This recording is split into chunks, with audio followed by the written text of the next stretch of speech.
I think they're doing a great job. A lot of them are. Good afternoon, Dwayne. How are you? Not too bad, sir. Ladies and gentlemen, Radio Cayman's Talk Today with Sterling Dwayne Ebanks. But I do have some questions. There are more questions than answers. Radio Cayman's Talk Today. If you're ready to talk, we're willing to listen. Well, I really enjoy this program today. Cayman Islands' foremost listeners participation program. May God bless every person. Hey, good afternoon and welcome. Thank you so much for joining us here in this wonderful, wonderful Wednesday. 949-8037 or 949-6990. Let's start things off with some open line. Stay tuned for Talk Today. Radio Cayman's Talk Today, the Cayman Islands' foremost listeners participation program. We ask our listeners to avoid statements or comments which are abusive, derogatory, malicious, or defamatory. Do not use any indecent language or make any statement which is false or misleading. Email talktoday@candw.ky or call 1-800-534-8255. Courtesy of Flow. Cayman's #1 network that connects you to your world like never before. Let your voice be heard. Once again, here's your host, Sterling Dwayne Ebanks.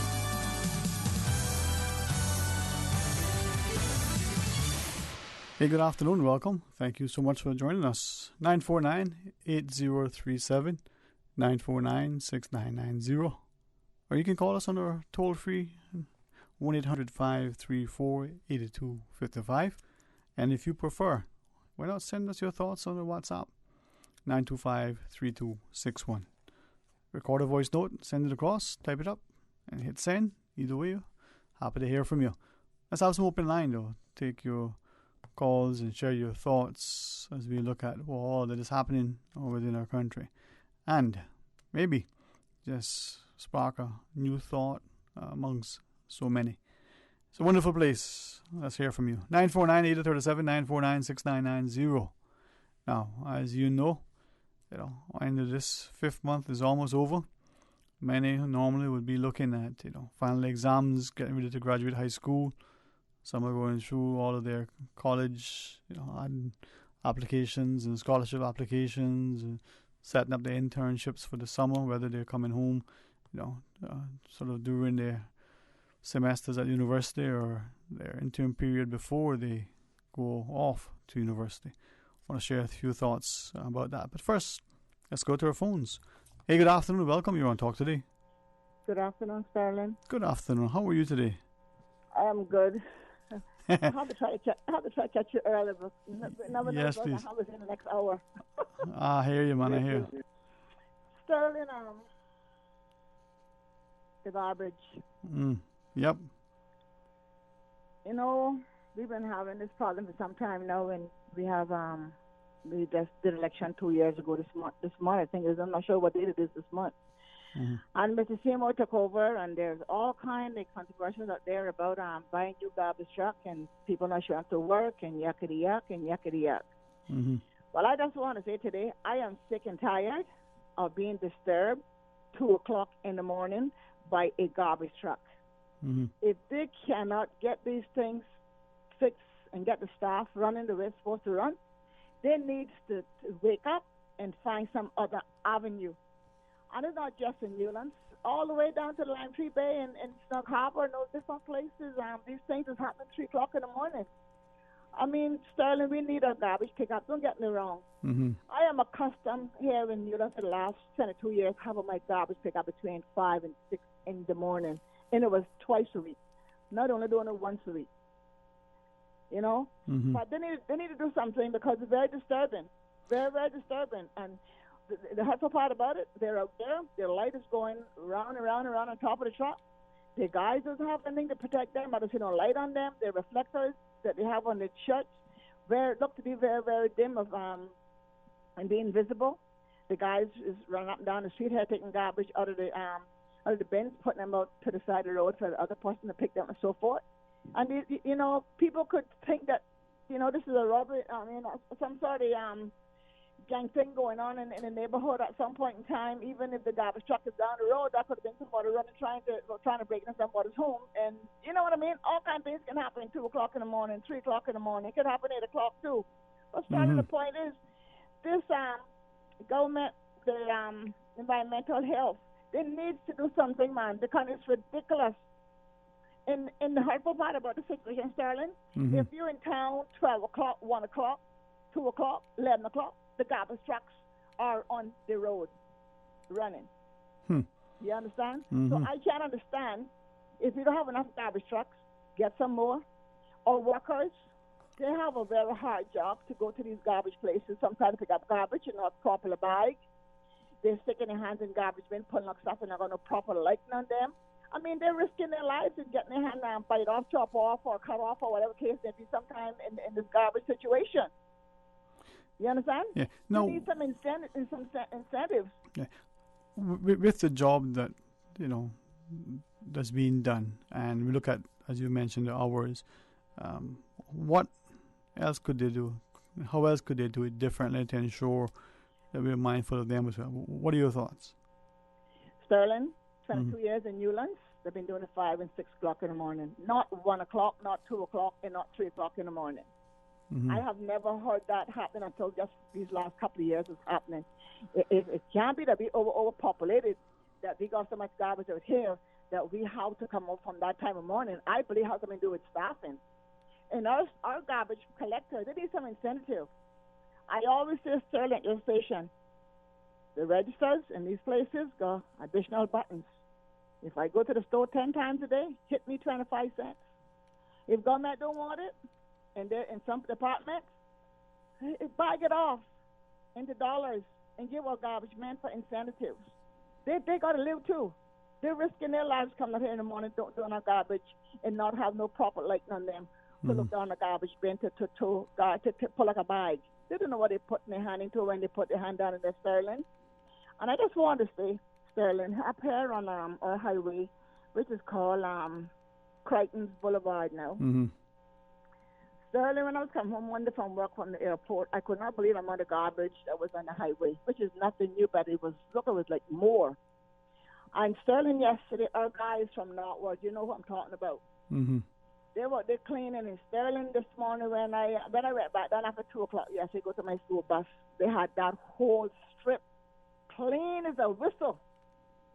Not one garbage was unturned on that road. It was about 4 or 5 of those guys out there. When I saw them, I always toot my horn at them and they waving, And it was nothing there after 2 o'clock yesterday. And this morning I went down at 6, and when I came back up after 7 o'clock, I could not believe the garbage that was thrown out overnight on the side of the road coming in here to Newlands. This is just ridiculous, and it's being taken advantage of. How are we going to penalize these people? I don't know. But Sterling, even a fool got tired at some point in time. Not because we got additional help coming from Northward, that we must take them and abuse them too, like how we abusing the garbage truck men. We need some sort of fine. There's some of those fines on the side of the road, you can't even read them. I made it my business some weeks ago to stop to read that. I had to stop my car to read that little poster they got up there. That should have been bigger and bolder, that it can be seen and recognized. You know where I'm coming from? So, Sterling, I don't know what we're going to do about the garbage, but I am blaming environmental health 110%, and then the rest then will be the 90% back then from the 110. They got to come out here and go door to door and start penalizing neighbors and rental people and so forth until they get it under control, because it's not fair. This island has been cleaned from day one, and now it's becoming a garbage dump in every capacity, and it's not fair. It's not right. If there's Mike K. Minor doing it, penalize us. Whoever it is, penalize them. It is not right. But when we look at that whole issue, I mean, is it that, one, there's just a overt disrespect for the country, and we deliberately, some would say even, maliciously, just toss our garbage about for whatever reason? Or is it that we lack the knowledge to understand our impact? Sum it up all into one. You have no respect for the island.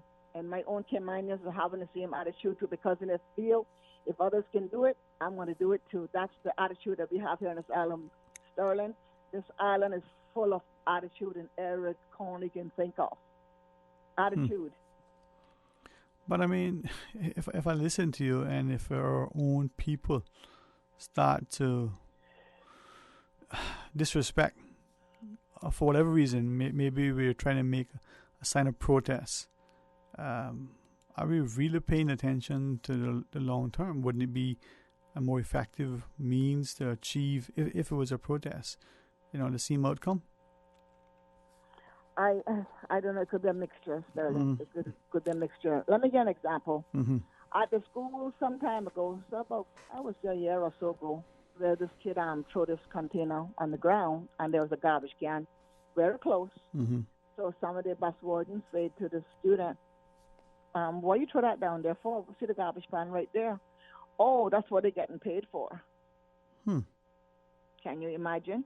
So the mentality then is probably in the young, because they see the example in the parents and in the adults. That's right. Yep. So how do we change that? Good question, but we have to work on it. Yeah. Sterling, we leave everything open and say some things can't be fixed and some can be fixed. So Sterling, we have to start somewhere. And if we don't start somewhere, it will continue to get worse than what it is. Right. And the thing that I find here in Cayman, Sterling, we got this passion. We're so passionate about hurting other people, but we're going to hurt our own people and downgrade our own people. No disrespect to anyone who want to come to my country, but we look upon them as, we can't hurt them. They live amongst us too, and they are Caymanians. So if you're a Caymanian, keep my island clean.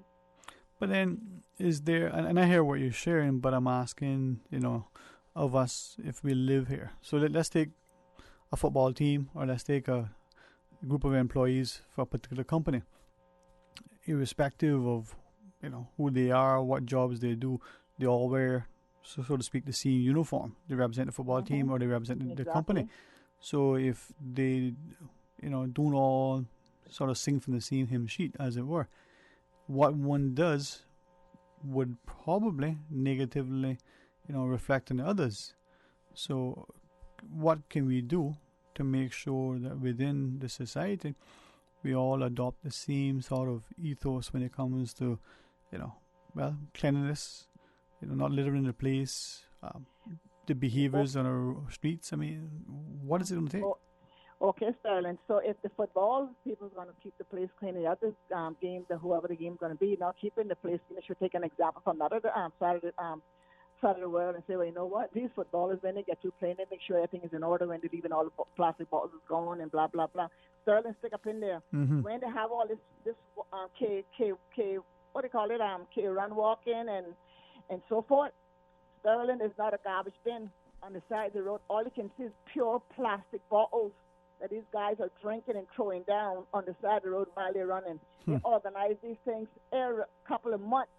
And when you go through South Sound, Walker's Road, even up here on the bypass, on the highway of Hurleys and so forth, all you can come across a ton of plastic bottles and no garbage bins are put out. Who goes down pick them up now, Sterling? I don't have a clue. But they're up there. Yeah. Well, I certainly, think that there is something that we can do. And I was going to ask you the question. Something needs to be done. Is it that there's a lack of example amongst the leadership, whether that's the political leadership, the economic leadership, the religious leadership? Is it that as we look, we're seeing... Sterling, sweetheart, when it comes to leadership, I don't think we need a leadership when it comes to keeping our island clean. Because if you can go buy a plate of food and eat it, and you can't find and put that garbage bin, you need a government or any other company come to tell you, hey, pick up that container just on the ground. We don't need no leadership or nobody come and tell us to pick up a plate we just eat from or a bottle we just drink from or a glass. Let me get another example. Down on Old Joe Road, that garage down there, when the Prince was coming, they removed those cars on the left side and the right side, and there was police officers down there watching that action going on, and they moved every car, and it's practically full up again. And there's one subway glass was sitting on the back of one of those cars down there for weeks. I watched it every day for weeks. And you know where the cup is now, Sterling? On the ground, down by the car. They don't care. They don't care. That dollar gets any greener. And our dollars are all colors, so I can't say greener. Because our dollars are all colors. So if they change the colors of them dollars to make them more valuable, let me tell you something. Only then we can see more garbage. Only then we can see more garbage. I don't want to talk to you about something else, but it's 12:30. I guess I can't talk to you no more. Well, if you want to say it quickly, go right ahead. I'm willing to listen. If you want to check it another time, whatever works for you. I think I'm going to call you back. All right, there you go. Okay. All right, thank you. Bye-bye. Bye. Bye. Certainly appreciate listening to all that we have to share. With that, let's quickly, a deference to the call and equality to the break. When you come back, we invite you to call. Stay tuned for Talk Today. At Seaboard Marine, customers often ask us questions about their shipments. I have various items coming from different suppliers that I need to ship to Cayman. Do you offer consolidation? Yes. Seaboard Marine offers consolidation for full and less than container loads. We can hold your packages at our Miami warehouse until everything arrives and ship it all in one go. And we have the best rates to Grand Cayman. Visit seaboardmarine.com for more information. Shipping shore to shore, Seaboard. I've got some beautiful clothes. I know just where they go. Puritan Cleaner. Puritan Cleaners now using the most popular and eco-friendly cleaning solvents. 3 convenient locations to serve you: Savannah, Countryside, Elgin Avenue, Georgetown, Eastern Avenue, Georgetown. Drive through rain or shine. Free pickup and delivery. Call Puritan Cleaners at 949-7104. You feel good when you look good. At Flow, we know that 4 are better than 1. Introducing Flow Quad Play. Packed with the fastest, most reliable broadband, the power and control of Flow Evo TV, Cayman's best mobile experience, and tons of home phone minutes, all in one convenient package from only $199 a month. With 4 plans to choose from, you're sure to find one that fits your needs. It's value, ease, and convenience all on one bill with Cayman's #1 network. Find out why 4 are better than 1 with Flow Quad Play at discoverflow.ky. Terms and conditions apply. Headlines. With the latest headlines. Headlines. All the news when you want it. Tune in to Radio Cayman for hourly headlines of the day's top stories. One of Cayman's bright and shining young stars. Local, regional, international. Headlines. Turning to international news. Updates on the hour between 7 a.m. and 6 p.m. on weekdays. Radio Cayman News. Headlines. Your voice, your choice for today's biggest news. Talk today. But I do have some questions.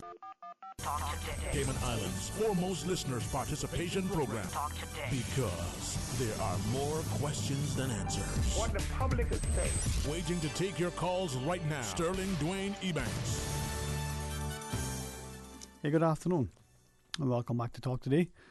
949-8037, 949-6990, or likewise, you can send us your thoughts on our WhatsApp, 925-3261.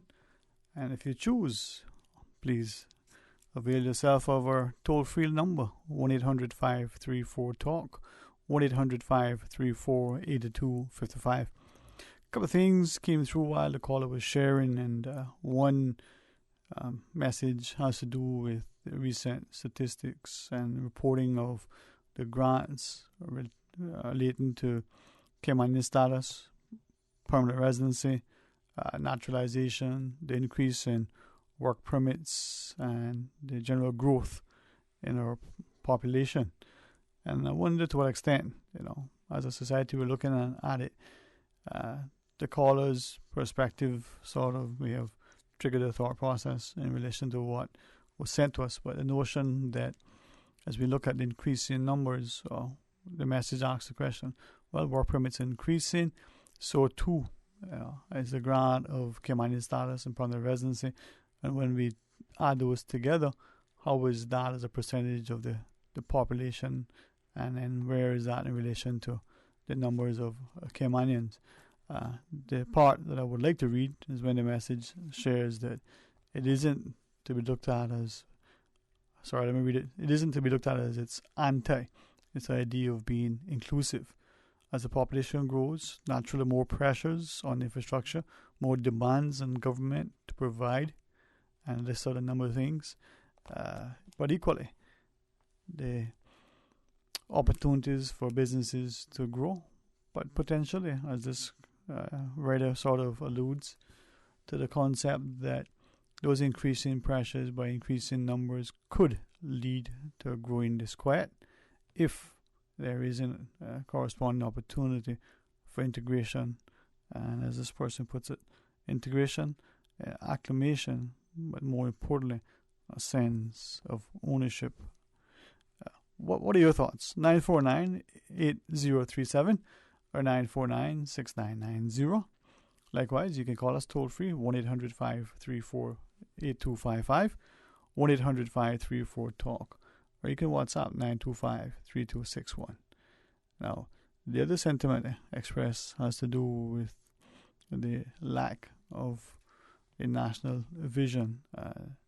This person sent through part of a message earlier, and the second part, as it's coming through now, sort of alludes to the fact that we don't seem to have a structured design relative to our educational facilities. We don't seem to have a structured projection in relation to what we want the country to look like, its physical landscape.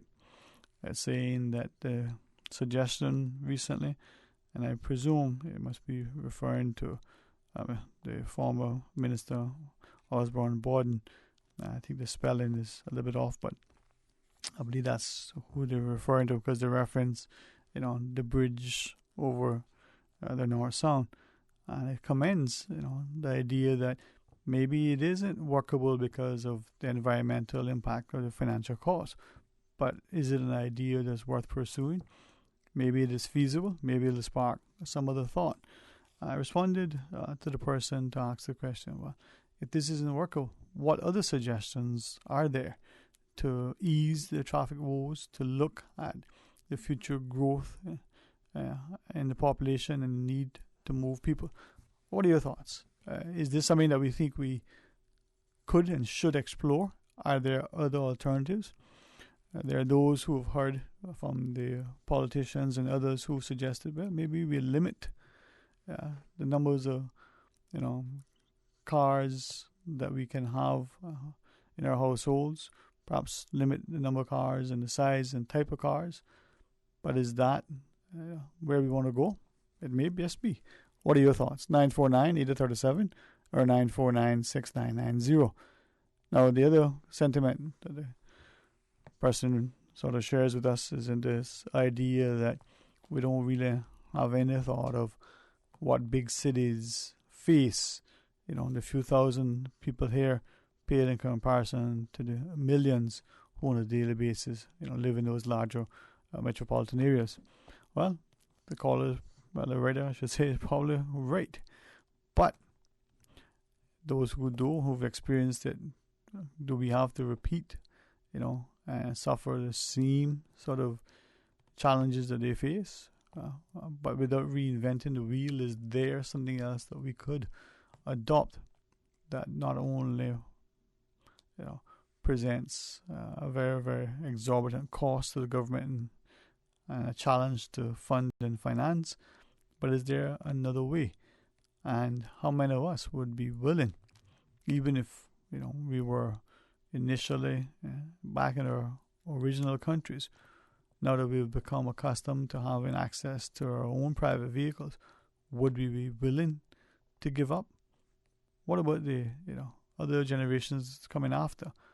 Are they prepared to not have a choice, or are they more than willing to say, we don't want a car, but we would like to be able to have access to get from East End to Georgetown quickly, easily, efficiently, and cost effectively, or to once within the district to be able to move around safely and easily?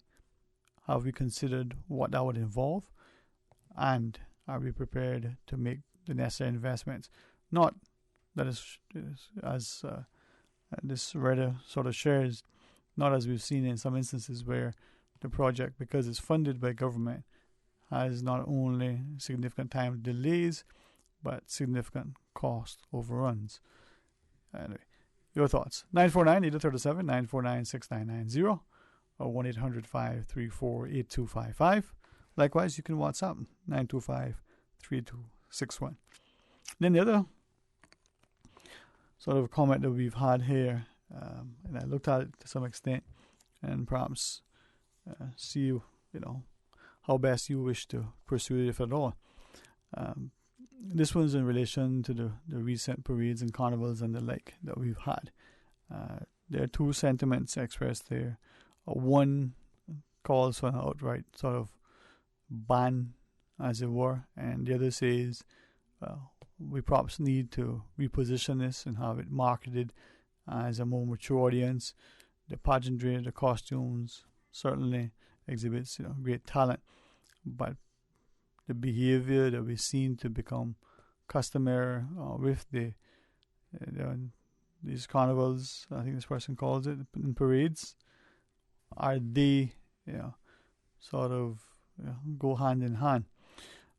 This second writer sort of frames the discussion in a way that if I read it as it is, perhaps it may present a too negative a view and maybe not as balanced. Now, is that fair to the writer's perspective? Now, just because, like me, the writer may not necessarily find that to be, his or her cup of tea, but it doesn't mean that it can and should be enjoyed and embraced by others. To the other sort of commentary, maybe this needs to be, sort of marketed and positioned and says, this is for the more mature adult audience, and not for families and not for children. What are your thoughts? Is that too restrictive? I message back to the person and ask, well, like the movies that we watch, there's a rating. You have to be this age to see this. Now, not always in force, but can that sort of suggested rating be overridden if a parent wants to take a child for whatever reason to see this movie? Maybe there's no one to leave the child with. The parent wants to see it, so the child has to come along. Maybe the child and the parent enjoy watching those horror movies or whatever it is that has attracted that reading. So if the parent wants to take the child along, is that abuse in that sense? Is that the parent's prerogative? Is that giving the child an opportunity to see the world for what it is and not necessarily remain in a sheltered bubble? Well, let's find out. Good afternoon and welcome. You're on Talk Today. Hello. Hi, good afternoon. How are you? Hey, Sterling. Good. How are you? Oh, man, it's always a pleasure to hear from you. Your writings are amazing. So I hope you're enjoying your afternoon. Thank you very much. Yeah, I'm good. No complaints. Alrighty. I just jumped in the car and I heard you talking about rated R movies. Mm-hmm. And I'm assuming this is in relation to parents taking children to adult theme events such as carnivals and movies, and it extends to other things, I suppose. Mm-hmm. But just this morning I was at a venue having some breakfast, and the father stopped by and he was thanking me for highlighting this issue, because he said he was really appalled at the fact that people had very young children out to some of the recent carnival events that we've had. Mm-hmm. And the logic the parents are using to try to dismiss their behavior or excuse it or ignore it, I don't know, justify it, I'm not really sure what they're trying to do, I found to be really quite shocking and surprising. But at the same time, not really. And it's indicative of why we have the issues that we have. We're quick to blame government, to blame politicians, teachers, and everybody else when we're having social issues, delinquency, crime, juveniles, doing all sorts of terrible things, mm-hmm. except the parents. And this is where now I'm going to step up to the plate and say every single parent needs to look in the mirror and understand how they have contributed largely to the development of their child. And that includes if your child turns out to not be the most productive citizen, chances are it is your fault. Mm-hmm. Whether that's because of neglect, having somebody else raise your child, having the helper raise it and pass on their, mm-hmm. moral standards, whether that's overexposure to certain situations, such as movies that are too mature, that are profanity laden before children are ready for that type of thing, full of violence, sexual activity, or enacting, sexual things. I mean, it's just the gamut runs. It's like a whole discussion, really. And parents continue to not see the fact that they are responsible for what's happening. But you know what is so ironic is when a parent says to you, well, it's my child, I can do whatever I want. But when your child becomes a problem to this society, it becomes all of our problem. So now it's not just your problem, it's our problem. So you see how quickly it can shift from, oh, it's my child, I can do what I want. And that's actually not a correct statement either. And I think people need to recognize that just because you gave birth to a child doesn't mean that you can do anything you want to that child. There are certain limitations in place. There are certain laws in place that prohibit you from doing things to that child. That child has, by law, legally, they have a legal standing of their own, and the court has to consider what's in the best interest of the child, even above the parents. So that's why when you see parents going through divorces or whatever, the overriding factor when they have children, the overriding consideration is what is in the best interest of the child, because the child's safety and well-being is paramount to anything else. So as a parent, you don't own your child in the sense that your child is a piece of property and you can do whatever you want with it. There are restrictions and limitations in place. And, Sterling, I must say, for people to even think that way, I find very, very disturbing, because I might own a house, I might own a car, and there's still limitations about what I can do with my own house or my own car. Right. So we don't live in a world where we can just do whatever we want because we own something.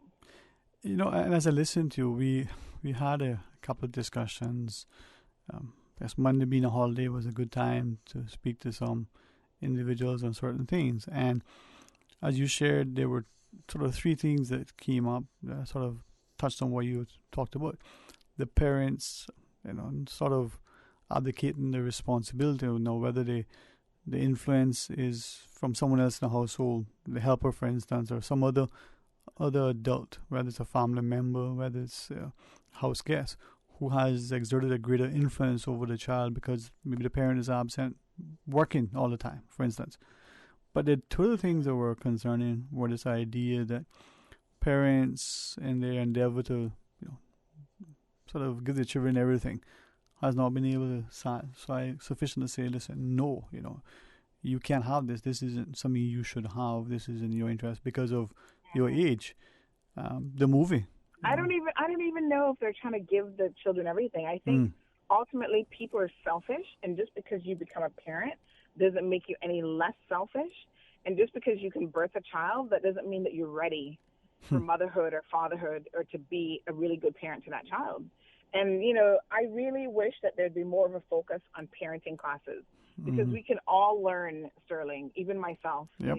I'm an older mother, but every single day I'm learning, and I read constantly, and I'm trying to do the right thing by my child in terms of setting boundaries and limitations and that sort of thing. But I was just flabbergasted that any parent would think an adult event where women and men are scantily clothed, for lack of a better word, some of them were practically naked, mixed with alcohol, is a good event for any child to go to.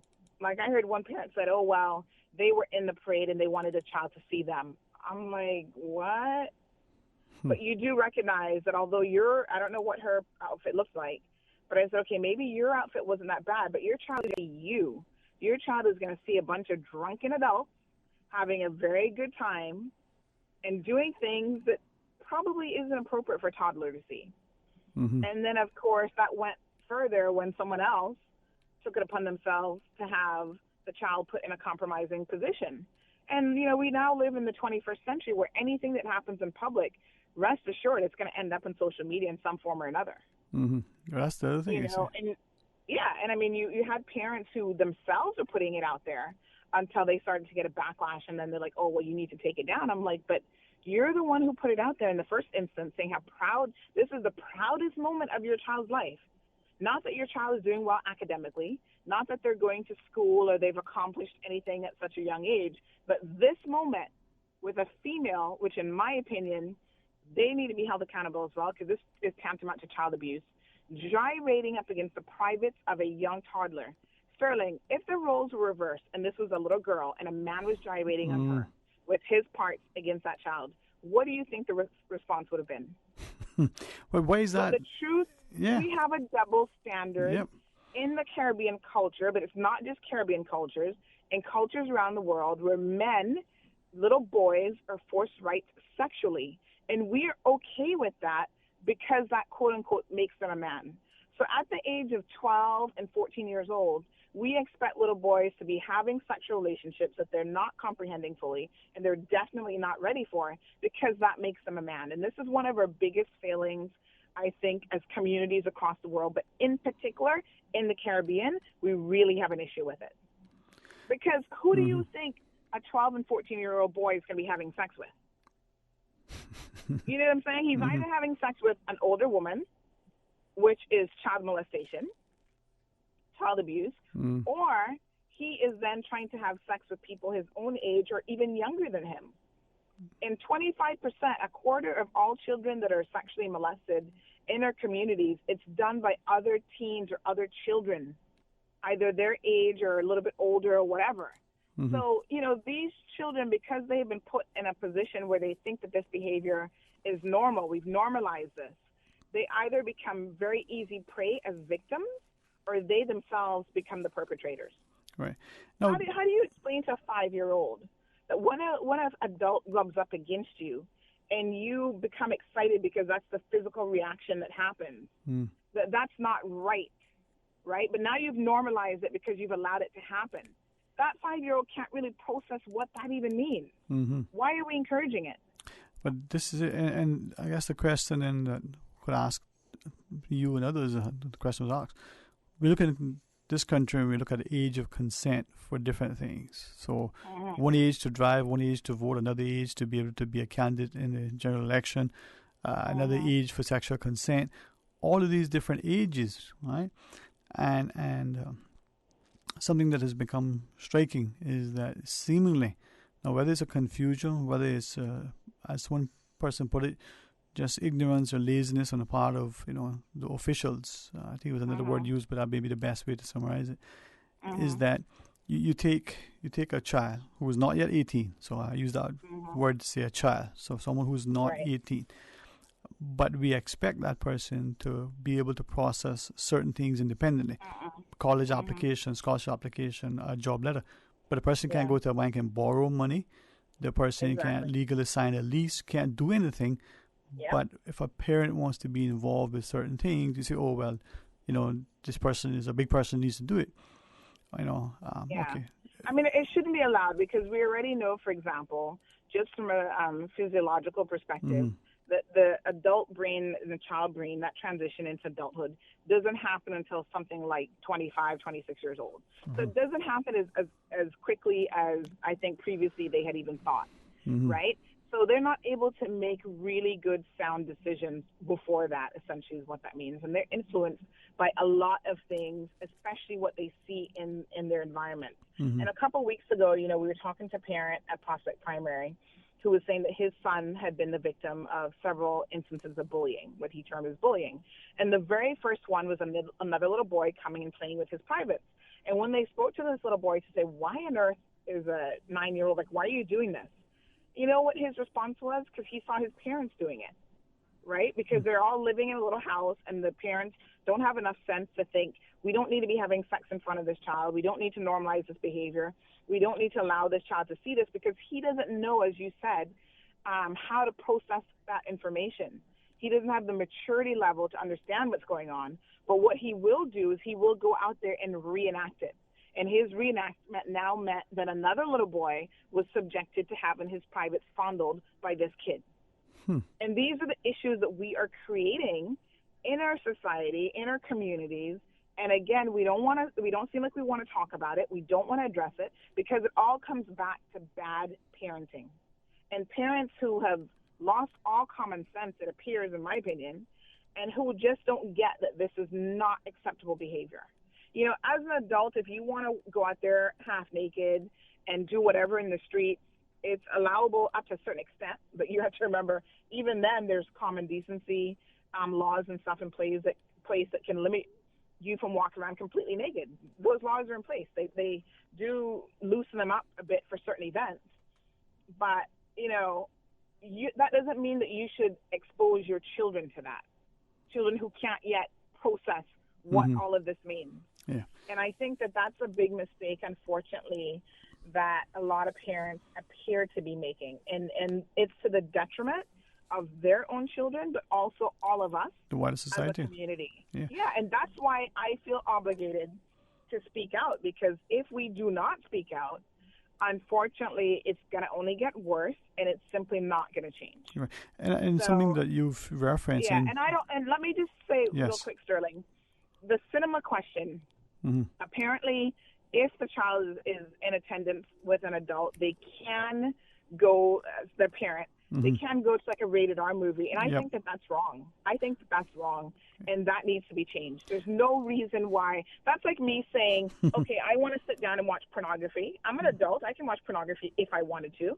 Although, remember now in the Cayman Islands, I can't purchase pornography, right? I can't go in a store and pick up a pornographic tape or anything like that, because the internet is widely available. I can even get it on TV. I'm understanding that some of the local TV companies even have, you know, X-rated channels. Right. So it's available, although you can't import it in, but you can bring it over the airwaves into your home. But does that mean that I should be permitted to sit down with my child and watch pornography? But if you did, you probably not. would be charged with child abuse, right? You should be. Well, so why am I then allowed to take the child? A rated R movie, which tends to have profanity, violence. Yeah. Sometimes a lot of sexual things going on as well. Yeah. Why are rated R movies okay? And this is, I think, what speaks to so much in the sense that, on one hand, as you referenced, the notion of, let's use the television, cable systems that exist here. They can sell, presumably, packages that would have these channels available. You pay an extra price, I guess, for it, and you can have it. You can get your internet package, and you can get it. Nobody can stop it, but you can't buy it and bring it in through the bookstore or in the supermarket like you buy your milk, your cheese, your bread, what have you. But the socioeconomic implications of what you shared in relation to the homes, we're now relegated to a family of 4 or 50 living in a space that maybe only designed comfortably for 2, right? And so the husband and wife, or the man and the woman, or the 2 men, the 2 women, whatever the lifestyle is, with the younger ones all engaging, in an openness that, as you shared, may not necessarily be what was intended. I'm glad, for what it's worth, that at least you're one of the few who speak publicly, and the licks that you take. And just on that point, Sterling, this is where I'm most disappointed. Because our churches got very up in arms recently about same-sex marriages, and thousands of them could get out there in March. But they're not going to address this issue. They're not going to address child abuse in this community. They're not going to address the fact that we're force raping both boys and girls into, sexually force raping them, and openly, exposing them to some form of sexual abuse in public when these types of things happening. I don't see a single person out there who was associated with this same-sex marriage speaking out about this issue. But yet this issue does more damage than any same-sex relationship could do in this community, without a doubt. And we have seen it time and time again. We have a history of this type of abusive situation happening in our communities. But nobody's speaking out about it. These churches that are so concerned about the well-being, supposedly, of us and our spirituality and our children don't see it fit to speak out against something like this. Why is that? Well, maybe sometimes, like the churches, like the politicians, like the businesses, the community needs to be more, not just vocal, but actively informed and involved. Thank you very much for what you shared, though. All right? Thank you, darling. Have a good one. You do the same. Hopefully we get a chance to have you sit across from us at some point. Sounds good. Sounds good. Let's pause and take a break. When we come back, more Talk Today. District to district, moving through the waters to Cayman Brac and Little Cayman. Your station, your voice. All things Cayman. One radio, many people. This is home. Radio Cayman in the Cayman Islands. Radio K-Man. Radio K-Man's newsroom. These are the biggest stories right now. The Premier tells regional policing partners the most significant contribution to long-term crime reduction is the early identification of young people at risk of offending and supporting them to make more positive choices about their futures. The Honourable Alden McLaughlin's sentiments were echoed by the President of the Association of Caribbean Commissioners at the opening of the 24th ACCP conference currently underway at the Marriott. Good afternoon, I'm Dion Anglin with your headlines and news elsewhere. The British Prime Minister is facing growing calls to resign amid a backlash against her Brexit plan from Conservative MPs. Several cabinet ministers have said that she cannot stay, with one saying it is the end of the line. Others, though, insist Theresa May should push on with her plan to put her withdrawal agreement bill to a vote. 6 people have been killed and 200 injured during mass rallies in Jakarta against the re-election of Indonesian President Joko Widodo. Indonesian police confirmed the death toll based on reports from hospitals. They said the cause of the deaths was being investigated. The national police chief has denied his officers used live ammunition. And U.S. sportswear giant Nike is withdrawing a new version of its classic Air Force One shoes after objections from an indigenous group in Panama. The limited edition model was described as a tribute to Puerto Rico, but the Guana community of Panama said it used their traditional mola pattern. The group accused Nike of pirating a protected traditional design. That's a wrap of your headlines. I'm Dion Anglin. Radio Cayman, the voice of the Cayman Islands. What's happening in your community? News and information, music and more. You can find us. www.radiocayman.gov.ky. Like us on Facebook and follow us on Twitter. Radio Cayman is your choice, your voice for today's biggest news. Radio Cayman.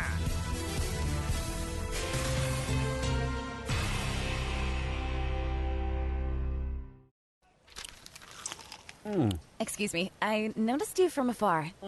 Really? Me? Well, not you. The KFC sandwich you're eating? Oh, Zinger. Sorry, I'm not trying to be funny. No, it's called the Zinger Sandwich. Crunchy, juicy, 100% chicken breast, crisp lettuce, sweet mayo on a seeded bun with a little zing. KFC's chicken is not factory breaded, frozen and refried like the Burger Boys. Customize your KFC Zinger and dip it in barbecue sauce. Wow, now I'm starting to notice you too. KFC, it's finger-licking good.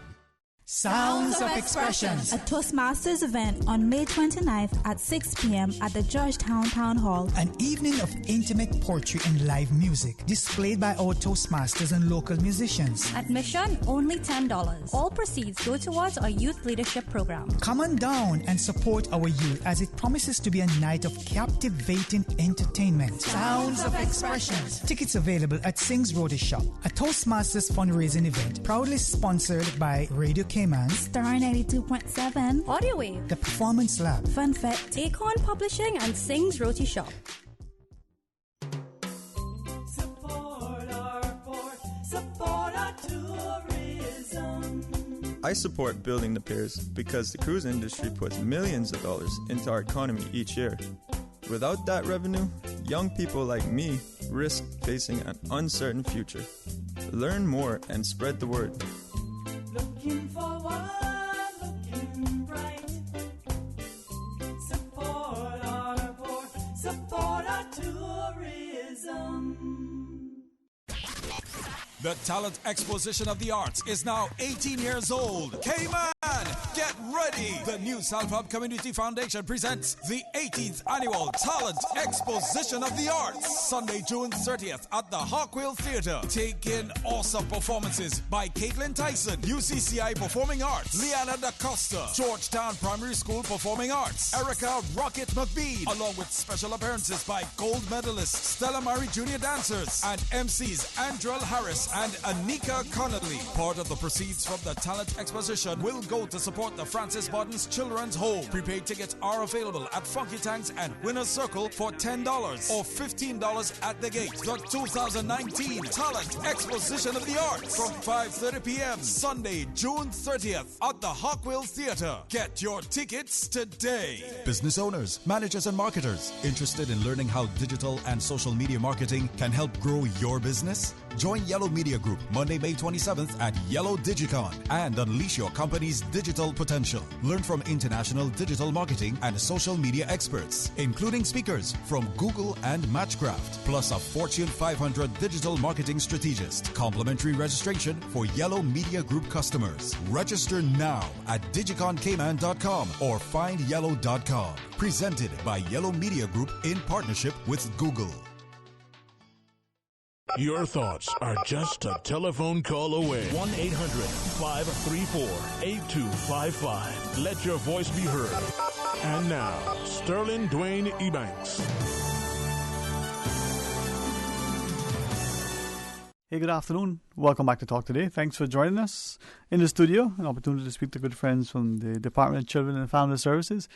May, the month of the child. So, quick chance for us to share with you all of the continued activities and learn a little bit more.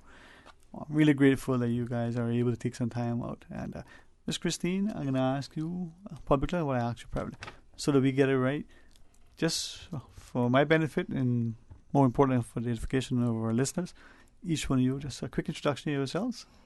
I'm Christine Miller. I'm one of the social work managers in the Department of Children and Family Services, and I manage the youth diversion, youth justice team, as well as the community development workers. So, big team doing great things. Indeed. Now, Ms. Herlin, do you want to go next, or you want me to leave the best for last? Which one? My name is Herlin Jupano. I'm a social worker. I belong in MASH unit. All right. My name is Carol Robinson. I'm a social worker, and I'm attached to the MASH unit. Yeah. I almost want to do a joke, but I'm not going to do that. No, and we're glad that we had so far, your colleagues from MASH and the other areas to come in and share with us. But I think, Ms. Christine, as we look at how the month has unfolded, I understand so far there was good things on Friday from, I call it the symposium, maybe the youth conference. I'll leave it to you, but take us through the month so far.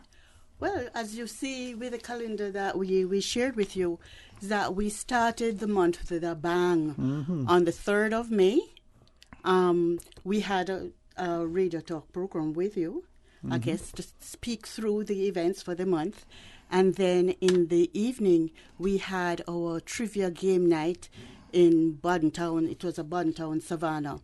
The trivia game night, we have had a few except for last week, Friday, we have the trivia game night every Friday night, and it is geared towards the youth of the youth groups within the churches. So that was our trivia night for the 3rd. We had the youngsters and the older ones come in a little later. It was very successful. They enjoyed themselves. We had quite a few activities, board games. We were trying to get them to do a little dance. That didn't work. They don't know why they were shy. I don't either. But what I found very interesting and it brought out the children's creativity was we had a T-shirt competition, and we encouraged the participants of that activity to create designs showing their artistic abilities, but also based on the theme, be strong, be brave, be you. So that was good. Right. And I think, too, Ms. Carl, the idea that, well, as Ms. Christine said, barring last Friday, trivia night so far, but we have a Friday coming up, this week, and then one the next week. So 2 more trivia nights to come forward. Yeah. That's right. This Friday, we are going to be having our trivia night. We do them in the districts. So this Friday, it is going to be in West Bay at the St. Johnny Cumber School, and that is from 6 p.m. Straight through to 9:30, thereabouts. And then on the 31st, the last Friday in the month, that will be the Georgetown Trivia Night, and that is going to be at the Georgetown Town Hall. All right, so people can make a note, and if you attend one, you want to attend them all. Hey, exactly. It's fun, right? Who doesn't like trivia? Just want to also look back on some of the events we've had. It was, in my opinion, was a great success. We had the teen panel. I think that was one of my favorites by far. We had young people participating from a number of schools, such as the John Gray High School, the Prep School, Cayman International School, Wesleyan, and Lehman Scott High School. It was well represented. I think the children did well. The adolescents came out and we discussed the topic anxiety and stress, and I think it was a real appropriate topic since, they were going through exams at that time, and I think they were able to feed off each other and to learn. I think it was insightful. There were, some of them even came with messages, from the school, from their friends, how to deal with stress, how their friends deal with stress with them. So, I think everybody was, had an opportunity to learn. And then another one of my favorites was a talent expo that was held at the Harkwell Theatre. I think that was well represented, and I just want to congratulate everybody. The team that did so well to put it together. They were dancing, they were singing, poetry. I think it was a real hit with the young people. I think they all came out, and I don't know if they expected such a success, but it really was. I think everybody, got on board, and, all hands was on deck. I feel good to know that I'm a part of, such a great team that was able to, launch out in such a big way. I think Cayman really does have a lot of talent, and I think it was seen on stage, really high quality. The children were prepared. I think they did an exceptional job. And one of the comments I've heard, Carol, in respect of that, is that because it was such a great success, it seems as if that now might be one of our signature events moving forward. I think so. Yeah. Yes. Yeah.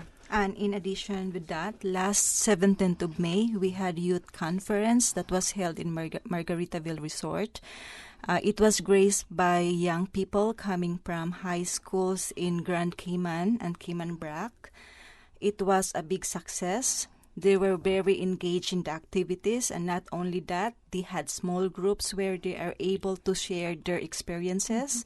And also we invited a keynote speaker, Mr. Kevin Reed. His speech captivated and impacted the 100 students that attended the event. So, and after that, they also have dance competition, and a lot of prizes were given away. So in short, the event was a total success. Amen. Amen to that. It was wonderful. Yeah. I think when I forgot to when I was speaking is that the intergenerational cook-off, we had two events, and I think like what we mentioned about the Talent Expo is something that we should have pretty much every year, is the intergenerational cook-off. It was a success this year. I think the young people and the older people coming out to these events, I think they were able to learn from, both ends. And I think that it was wonderful just to see the young people interacting with the older folks. The one I attended was on the 19th at the Cayman Academy. It was coordinated by the elderly team, and they did a fabulous job. And I think both of them were coordinated by that team, and they did a wonderful job. The children came out; they had fun. They were able to enjoy some of the recipes and also, participate, in those activities. It was really wonderful. I didn't get a chance to speak to John Moore because I know it's part of the National Youth Culinary Program. And he was there as well, yes. So I did get a chance to hear about the menu, the recipes. But I know that we've had inquiries. You were there. Yeah. What were the food? Turtle bread, turtle meat, cornbread? Don't let me start, please. No, because... the food was really good. We had Mr. John. Chef John was there, and he showed us how to butterfry a fish. I've never, ever seen that, so I was learning as well. Cool. So, and he showed us his signature fried dumpling. Of course, he didn't let out all the secrets, but thank you, Chef John and the team who organized that. It was wonderful. The children was able to taste the food after they were able to, participate in, preparing the food. I think it was a wonderful, wonderful event, and I think it's one of those things I think we should have. Not just, I even spoke to the coordinator, Miss Cassandra Farron, and I said to her, I think we should have this throughout the year, not just on... Child's Month. Yeah. And I think this is where that support, what I say, nothing better than baking bread. Yeah. And to be able to pass on the recipes. Yes. They're fast disappearing, and they're being consume and subsume at times. I mean, when last have you heard about bottle of porridge? I mean, that's I something. hear about it often. When last I tasted it, that's a different story. Yeah, so that was one of the things that they prepared there, and breadfruit salad as well. Yeah. So, yeah. Well, it speaks, I think, to the notion that it's an evolving society and things that we can share, adopt and adapt, but also preserve and promote. And it makes not just intergenerational, but equally, crosses all the divides of the million different peoples that are here. Ought to be fun, right? Yeah. One of the things I wanted to highlight was in respect of our theme, be strong, be brave, be you. Every year, annually, we have a small committee that meet and we deliberate as to which youth exemplify the theme. This year we had more of a focus on those who were somewhat challenged. So we look at children who attended the Lighthouse School. And our 2 awardees this year were from the Lighthouse School. And I was saying, when I heard the citation that was read, I was so impressed with the accomplishment of these 2 youngsters, Julius Smith and Tian Scott were the 2 youngsters who received the awards. And, for all those who work to assist these children, the Lighthouse School, I mean, everybody that is involved in their lives, to help them to accomplish what they have, we say kudos to you. And not only that, too, it speaks to the theme, because they themselves had a lot of challenges in their lives. So this theme kind of, they could live up to this. Be brave, be strong, and be you. So I'm quite sure there's a lot of hurdles that they've had to overcome in their lives. So I think it was quite appropriate that they, we give it to them. I think, too, it helps us to quickly be reminded of so much that we take for granted. Yes. What a song is, you don't miss the rain until it's not raining the sun, and you don't miss anything until you no longer have it. And that's true. But I think they also exemplify for us who are able-bodied and not differently challenged, that if one thing goes wrong or things are not how you would want, you can't just get up and roll over and die. Exactly. That's not it. And this is the phrase, when we talk about be strong, be brave, be you, there is a phrase that is coined about failing forward, that when you fall down, you get up, you brush yourself off, and you go again, and you get wisdom. Les Brown says that's how you get wisdom, because when you make a mistake, you pull it apart, you look it inside out, upside down, and you find the wisdom in that. Yeah. Hopefully you don't repeat the mistake, or, I like that. I mean, I have a friend who says, she falls uphill. I like that. That's nice, yes. Which is the same philosophy, yeah, right? failing forward. Failing forward and falling uphill. It's a matter of perspective, right, Miss Hurley?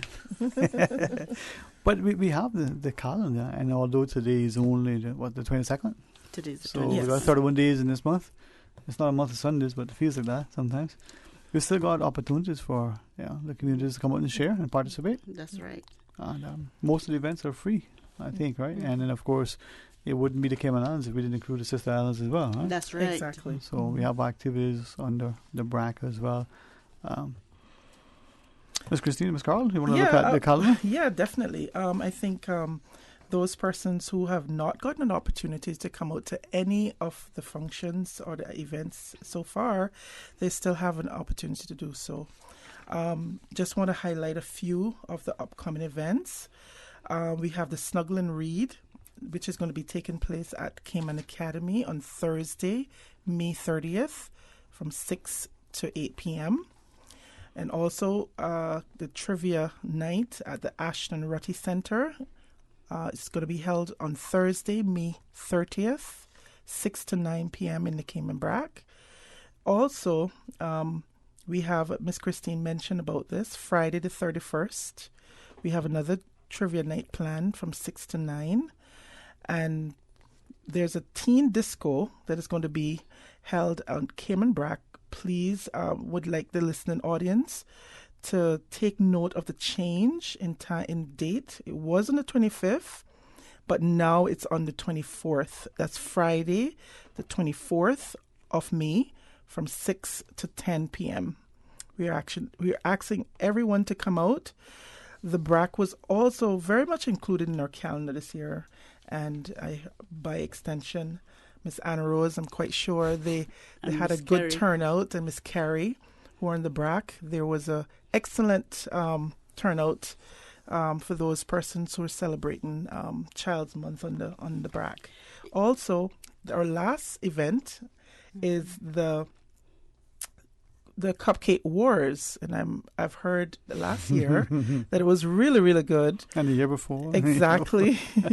So we're just going to ask everyone to just come out and celebrate for the last event, which is going to be on June 1st. That's from 10 to 12 noon. Right. There's other events, and my colleagues will talk about that. Yeah. I just wanted to share a little feedback I got from Miss Elsa in Cayman Brac about her fun day, which was on the 11th, Saturday the 11th. She said it was a great success. They had in excess of 60 youngsters turning out. So that was a big number for her.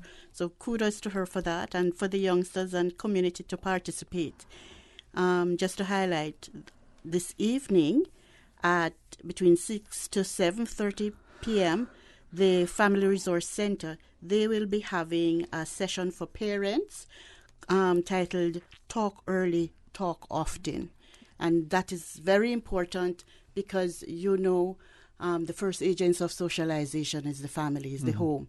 So for our children to be brave, to be strong, to be themselves, starts with what they see happening at home. And what they hear as well. And the Family Resource Centre is in their new location on Mayor Street, as they call it, Apollo House. So, good facility there. Yes. I would like also to invite all parents this coming Sunday to join the Seventh-day Adventist Fun Day. This is for free, and this event is good for the entire family. So food will be given freely, and there will be a lot of fun games. So please come out and have fun together with your children. All right, and then for those in the BRAC, I think you reminded me too, there is a church service on Sunday as well. So those in Grand Cayman can do that event at church Fun Day. Those in the BRAC can go to, is it at the Stake Bay Baptist Church, All from right. 11 to 12. All right, see that? Yes. Covering all 3 islands. That's right. And it's amazing how you packed a lot within the calendar. Now, for those who want to see the calendar, we have a copy here, but is it available online still to look at? Yes, it is. All right. On our webpage as well. Okay. Yeah. So just look at DCFS and then have a chance to look at it. Miss Christine, from what I can gather, you've enjoyed almost our Facebook page. Facebook. Sorry. Yeah, I mixed those up. No it's worries. somewhere in that internet space. Yeah. I got a hard copy. Much easier. That's okay. Persons can also pick them up at our office as well. Yes. Commerce House. Those I was going to ask you, for those of us who don't know where your offices are located, It's Commerce House, yes. All right. 2nd floor. There you go. And Miss Christine will be right there, handing them over. Sure. Always there. I'm ready to serve. No, but it is funny. I think you mentioned the snuggle and read, Miss Carl, but the whole idea of the trivia nights, I think families are able to come in and enjoy it. And it's different. It's trivia. Yes, it's fun, but it's in a better, more family-oriented setting. I think what we want to do with those is to help families to meet together as a family. So hopefully this is a spin-off. If you sit and have maybe a game or even a trivia or board game night, we're hoping that the families will continue this, okay? Not just for the month of May. I think last year what we did, we were at Books and Books. We had a games night there, or games evening, and persons were able to go there and enjoy the board games. So I think people don't have to just isolate all these activities just the month of May. We hope that parents will come together with their children, do activities with them, and just bond. Perhaps ignite that spark that sometimes, because of the very hectic, engaged, busy lives that we lead, not just as parents, but the children. We have them in activities, they have their school. Some of them, maybe want to be gainfully employed to get a little pocket money. There are a lot of other things, not just the sort of things that we think are destructive, but families are busy otherwise trying to live.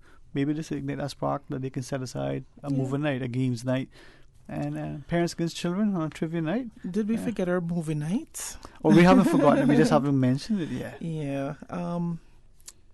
I'm not sure, Christine, you want to talk about our movie night? The 25th, I think. This is going to be at Kamana again this year. Yeah. I think it's superheroes theme or something. Yeah, I will be one of those. Yeah. I'm looking forward to it. We can dress up Miss Norma, Miss Paulette. You can dress up in anything you want. They're superheroes. As long as you're a superhero. Yeah. And the kids can identify you. Yeah. There you go. Yeah. Yeah, so... Well, I could talk about it because it's actually the MASH team that is actually putting it on. Yeah. It's a really, really good event that we're pretty much looking forward to. We have no, I don't want to let everything out the basket. No, I'll do it for you. So we have Miss Paulette. But we have our superheroes going to be there. We want to bring out the boys and girls at Kimana Bay, and it's going to be from 6 to 10. Sorry, 6 to 4. Hold on, 6 to 9:30, I think. Sorry, 6 to 9:30. So 10 by the time you pack up. Yeah, by the time we get out of there. We're looking to have a real good evening with the boys and girls. We want to come out, watch a movie together. There's going to be prizes and some surprises. We're going to have people, real life superheroes out there. So we're hoping to see all the boys and girls and the parents to come out. We're asking the parents to support their children, to come out and sit with them. Sometimes you're so busy, not even a movie can watch together. So we're just asking you to come out and just set aside this time to spend with your children, come to learn from real life superheroes, because, we're out there every day. We might not be flying through the sky, but the fact is, feels like we are. Sometimes we do. We feel like we do, but we're still there, saving people's lives, helping people. There's still a lot of real life superheroes in Cayman. So we're just excited about it. We have snacks and drinks and surprises. I just can't wait to get out there. I can see it. Can sign a permission slip in a single stroke. Yeah. Can commute what it is. But even that day too, I think there's in the Niels Godfrey Park a family fun day as well. Yes, I noticed that, and that is one of my community development workers who is very involved in that community. So they'll be looking at a community fun day, and that starts from 4 to 7. So certainly we have not forgotten these communities. So I am encouraging the youngsters and family, certainly to come out. And also the wellness cooking demo, feeder feature as well, at the family life. Yeah. 10 to 2.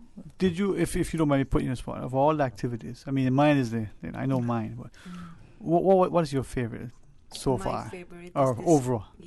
This coming superhero movies, because these aim to inspire children, like to gain insights from the superheroes that will be there.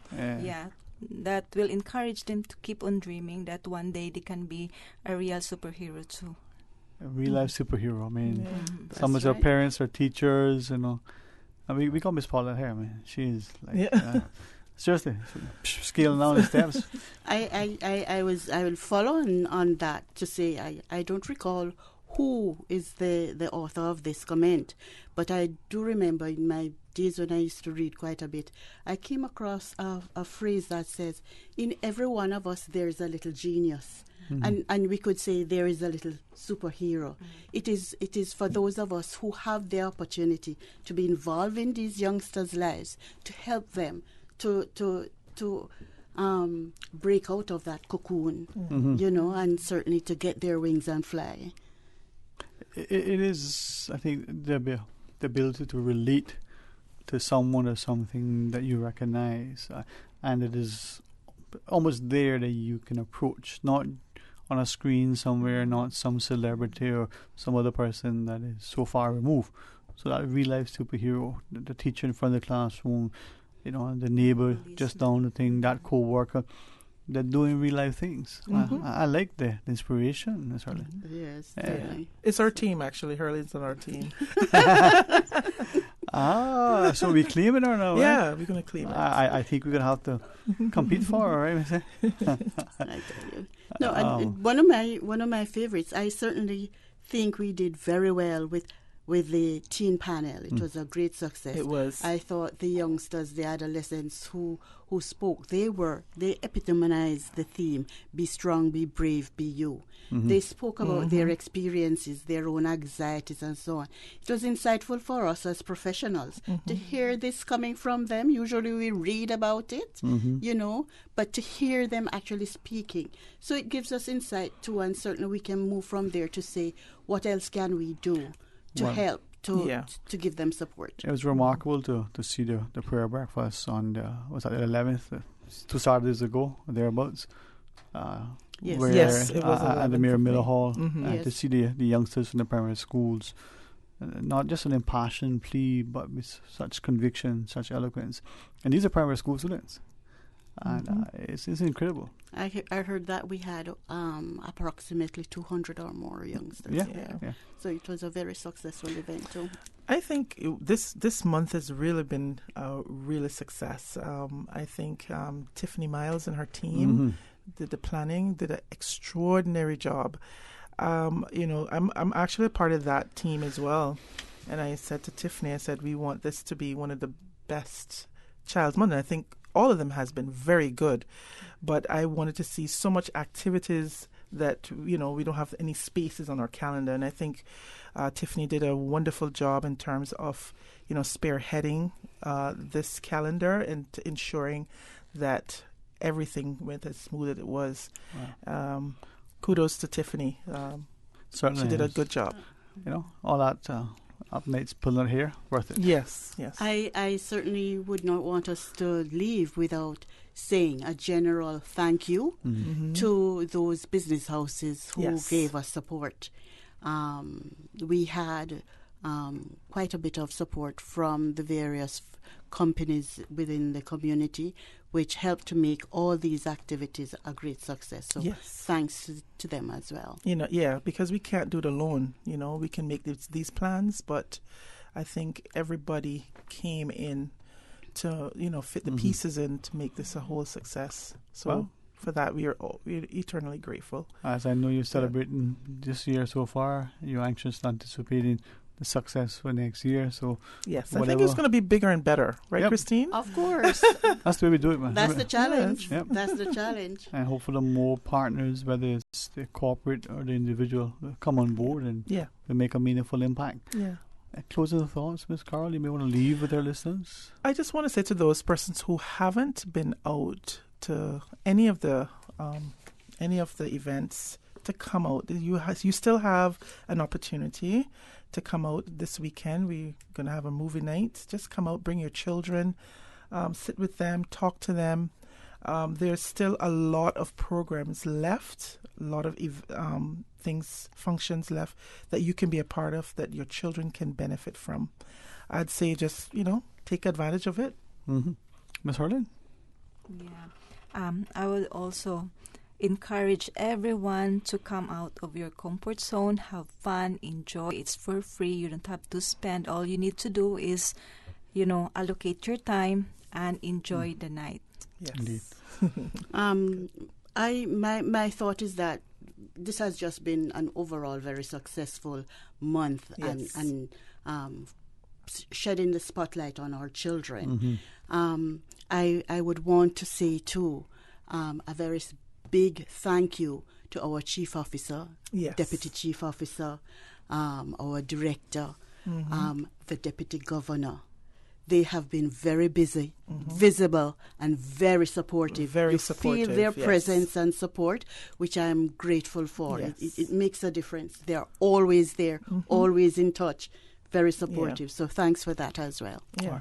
Well, thank you all very, very much. You're welcome. And as we continue to celebrate with you, hopefully we'll continue to enjoy it together, whether at the trivia nights with our families or snuggle and read. Certainly we'll remind the listeners of the calendar. Enjoy the rest of the afternoon. Thank you, and thanks for having us. And thanks for having us. It's indeed. truly a pleasure. When we come back, we'll have some open line. We're going to share a few emails and WhatsApps with our listeners. We'll talk about some of the issues. So stay tuned for Talk Today.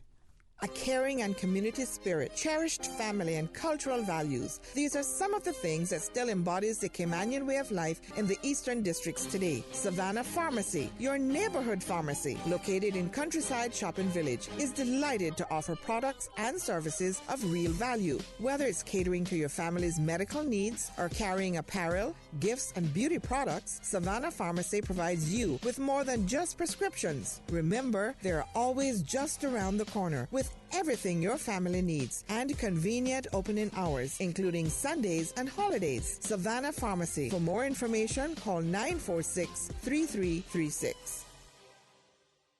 Pastor Garrett Haylock and the congregation of the Church of God Outbreakers on the Seaside would like to invite everyone to their revival services from Tuesday, May 21st to Saturday, May 25th at 7:30 p.m. and on Sunday, May 26th at 6:45 p.m. For transportation, please call 928-7377 or 916-1345. The Church of God Outbreakers on the Seaside, inspiring others to be what God wants them to be. This is JJ the Iceman. This is JJ the Iceman. This is where the ride begins. A magical musical journey. Weeknights on Radio Command, 8 to 10. Music on Express. Friday nights, 8 to midnight. Music Express. Radio K-Man's Music Express is brought to you by Taster's Choice, home of the $3 meal special. Are you seeking information on the proper process to start constructing your home or development? Do you know how to apply for a building permit and inspection? Are you up to date with current building codes? May is Building Safety Month, and the Department of Planning has a number of events to help you stay up to date with the building and planning process. To learn more about Building Safety Month and the training, information sessions, and demos offered for free to the public, visit planning.ky. Why my wife always asking if I'm in a rush when she's the one always making us late? Might as well say, yeah, I'm in a rush and go buy the new Toyota Rush you've been talking about. Cause they on sale this month. Dial teacher. The super special spring SUV sale at Vant Motors. Save up to $4,400 with SUVs starting at only $23,500 like the 7-seater Toyota Rush. Save money, get cash back, or use the discount to upgrade features on the SUV of your choice, including the Toyota RAV4, the Fortuner, the Rush, or the Ford EcoSport. It's our super special spring SUV sale. Only at Vant Motors, Walkers Road. The Tuesday and Thursday edition of The Business Buzz is brought to you by Cayman Medical Supplies, providing quality pharmaceuticals, medical supplies, and consumer products to healthcare providers, retailers, and ultimately the patients at a reasonable rate in a friendly, caring, and timely manner. Cayman Medical Supplies is located at number 93 Smith Road, Windward Center. Telephone 949-6211. Sports fans, tune in to Radio Cayman's Sports Extra Show. Hi, I'm Bruce Lee Colson. Sports Extra. This and every Tuesday night, right here on Radio Cayman. 89.9 and 93.9, Cayman Brack and Little Cayman. Sports Extra from 7 to 8 p.m. right here on Radio Cayman, the voice of the Cayman Islands. Sports Extra. Proudly brought to you by King Sports Center, providing your fitness, recreation, and relaxation needs. It's time for Tool Fest 2019. May 24th and 25th at A.L. Thompson's. Pick up their flyer loaded with the best savings of the season. There are 8 pages filled with deals, and they're just the tip of the Tool Fest iceberg. Save 15% in the entire tool department. Enjoy in-store demos and gifts. Meet with the experts from Milwaukee, Stanley, Makita, and others. The savings don't stop there. Trex Stacks, Shop Vacs, and Valspar Paint are all 15% off. Tool Fest on May 24th and 25th only at A.L. Thompson's. Place household garbage in large bags prior to its placement in a garbage container to avoid spillage during collection. A suitable garbage container must be made of sturdy materials that will allow it to withstand weathering. A tightly fitted cover is also necessary to keep out water and stray animals. Do your part. Keep your surroundings clean. Store household garbage in a suitable garbage container. For more tips on proper waste packaging, please visit DEH website at www.deh.gov.ky. But I do have some questions. Cayman Islands' foremost listeners participation program. Because there are more questions than answers. What the public is saying. Waiting to take your calls right now. Sterling Dwayne Ebanks.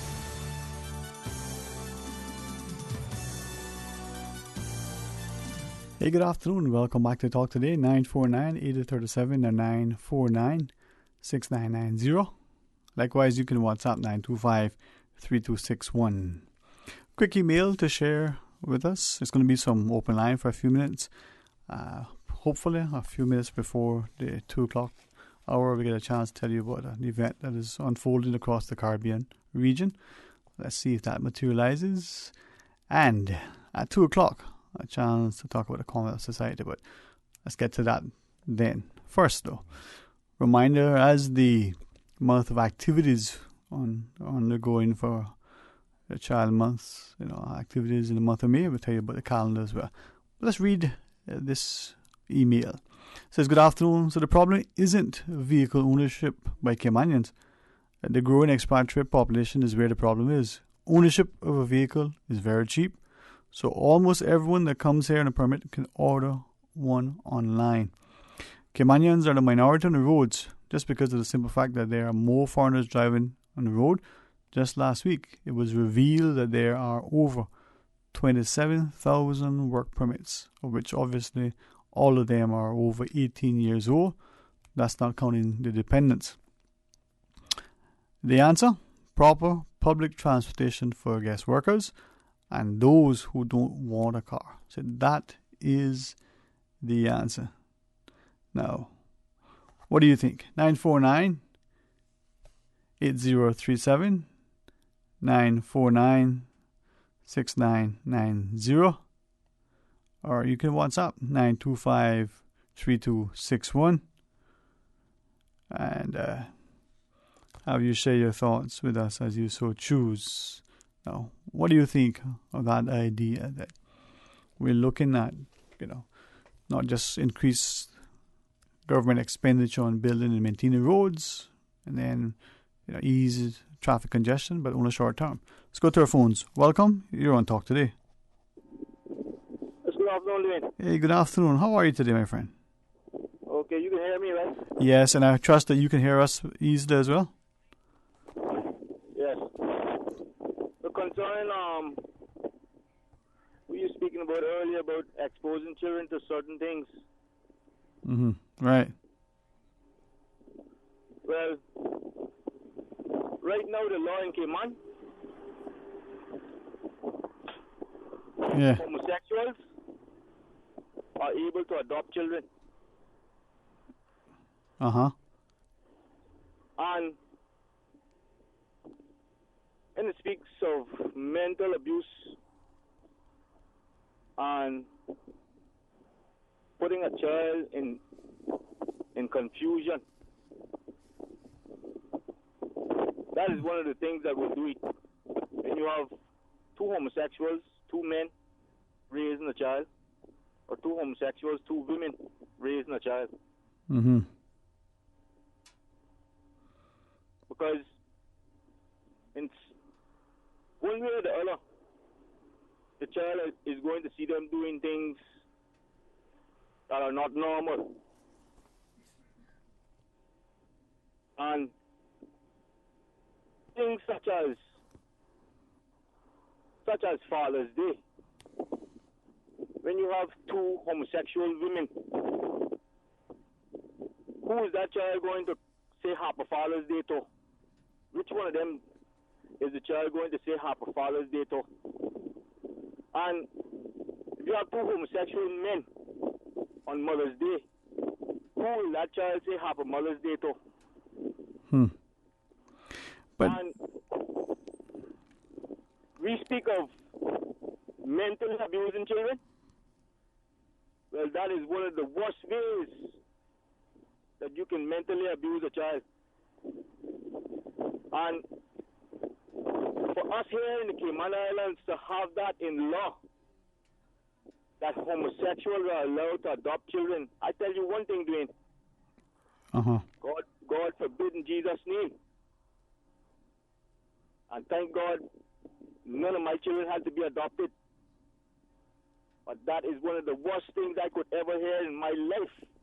If I had a child and that child was adopted by two homosexuals.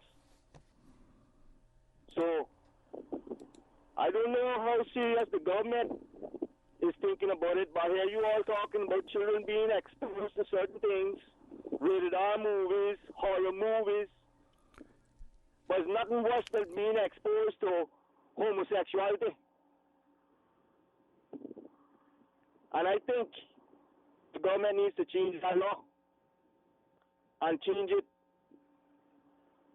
as soon as possible and immediately, because it's very unfair for a child have to be exposed to those types of things and then living in confusion, and then probably one day deciding to live that same kind of life, and while they're living that kind of life, they're still in confusion. Right. Yeah, okay, fair enough. Yes, and when you have laws in place, like I said before, if a police break into to somebody's house and they're smoking a draw weed, you take them, grab them, lock them up, and throw them in jail, and charge them, care in court. But if a police broke in somebody's house and see homosexuality going on, they can't do them nothing. Now you tell me that is not a pile of foolishness? Now you tell me that is not ridiculous? I'm asking you a question, Dwayne. No, well, I thought you were looking at it as a rhetorical one as well, you know. So what do you say? Well, when we look at our society, as I was looking at a couple of comments that came through that was sharing that there are certainly more egregious and even lethal things that could happen to children than being adopted by a same-sex couple. Another comment shares the perspective that, you know, consenting adults' behavior in private shouldn't be anybody's concern, you know, but their own. Another comment here is agreeing with you in that, you know, we are seeing a change in moral standards in our society. My question, though, is with all these things that are impacting our society, how do we address them? Well, do you look at it? Look at this. Look at this good. If I want to adopt a child, me and my wife or my woman,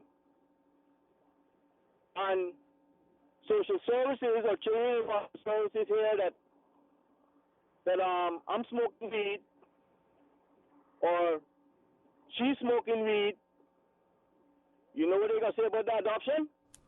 No, it will not happen. But if they're here now at two homosexuals, two men now, not smoking no weed, not got no records in court, claim to be good citizens, and want to adopt a child, social service or children farm services will give them the go-ahead. And you all talking about exposing children to certain things. This is what I hear you all talking about, you know. Rated R movies, horror movies. It's nothing worse than exposing your child to homosexuality, dude. One of the worst things you could hear as a parent is that you had a son and he changed himself into a woman. Or that you had a daughter and she changed herself into a man. That is one of the worst things in the world you could hear as a parent. That is worse than hearing of your children using drugs. Thank you very much, Dave. All right, thank you for that. And with that, we'll pause and take a short break. When we come back, more talk today. From happy beginnings to happy ever after. Brit K protects your lifestyle with the best insurance cover at the best possible price. Health insurance with far-reaching benefits. 95% of claims settled in 5 days. Low-cost life insurance. And investments. Security in retirement. With a custodian pension plan. For happy beginnings and a happy ever after. Visit BritK.ky or call 949-8699. Brit K, where people come first. Keeping cool in Cayman is essential, but can be costly. Making small adjustments to your household can lead to big savings and help protect the environment. Keep your blinds, curtains, doors, and windows closed when it's hot outside. Using a fan instead of AC will use less power and can cost a mere third of air conditioning. And when using a fan, rotate it anti-clockwise, which will blow the cool air downward, saving even more energy and money. Visit the Ministry of Commerce, Planning, and Infrastructure Facebook page for more tips on alternatives to AC and be an energy advocate. Every Saturday morning at 9. Bob, you got to turn around this plane. See my box down there with my parrot and rabbits. Right here on Radio Cayman. In Cayman, we are surrounded by water and make our living by farming the sea. Come join us as we proudly present Caymanian Stories. The whole problem started when Kanka promised Mrs. June that she would babysit her daughter, Lil Kelly, one Saturday afternoon. Caymanian Stories is proudly sponsored by Cayman National Bank, serving the Cayman Islands since 1974. Visit Cayman National Bank today for all your financial needs. Support our port, support our tourism. Tourism is estimated to contribute 25 to 30% to our GDP, and 80% of our tourism industry comes from cruise. You do the math. It's time to build the piers and protect our cruise tourism industry into the future. Looking forward, looking bright. Learn more and spread the word. Support our port, support our tourism. Talk Today, the most listened to call-in program in Cayman, airs Monday through Friday, 12:15 till 2:30 p.m. Listeners are encouraged to call in and share their constructive thoughts and ideas on current issues concerning the Cayman Islands and beyond. Talk Today is proudly brought to you by Savannah Pharmacy, your neighborhood pharmacy located in Countryside Shopping Village. Savannah Pharmacy, just around the corner with everything your family needs and convenient opening hours including Sundays and holidays. But I do have some questions. Cayman Islands' foremost listeners participation program. Because there are more questions than answers. What the public is saying. Waiting to take your calls right now. Sterling Dwayne Ebanks. Hey, good afternoon and welcome. Thank you so much for joining us. And I tell you, sometimes you look at your job and you go, wow, not only do you get to acquaint yourself with friends of the SDA, you get to meet new friends. We get a chance to help people with great initiatives, and I'm honored that Miss Rosie Whitaker-Miles would join us. It's been so long, and I've been trying so hard to get you at some point to join me in the studio. So if it's only for this brief passing moment, this may be a start. Miss Rosie, good to see you again. Thank you very much, Mr. Dwayne. Thank you for having me and allowing me the opportunity to be here with you today. I would like to come back and chat with you another time, but Yes. Today's purpose is specific.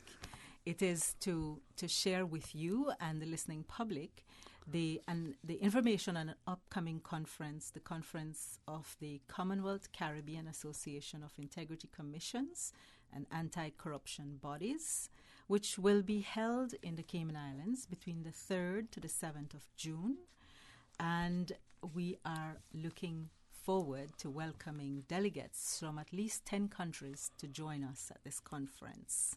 Well, I recall long ago, maybe almost a quarter century, seems that long ago, when we had the Carousel conference with back then. And when I look at anti-corruption, the idea of good governance, standards in public life, and the whole notion that even within our constitution, we set up sort of institutions to help. Hopefully, June the 3rd through the 7th is not that far away between now and then. Certainly thereafter, to have continued dialogue. But for the public, I really appreciate you giving us a brief preview. What does this mean both for the conference and the delegates, but for our own jurisdiction?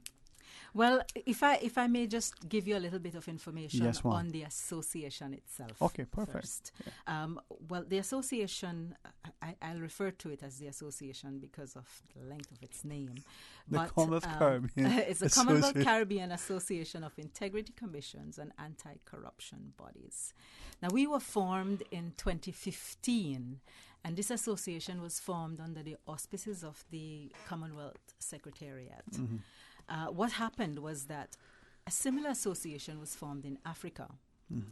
And in 2015, or prior to 2015, I would imagine, Dr. Roger Koranteng, who is the interim advisor and head of public sector governance for the Commonwealth Secretariat, would have reached out to Dame Monica Joseph in Grenada. She was at the time the head of the Integrity Commissions in Grenada, and would have discussed with her the possibility of having a meeting and convening all the heads from the various Commonwealth Caribbean countries to explore whether or not there was a need or interest in coming together, creating a platform for these bodies to share ideas and to learn from each other.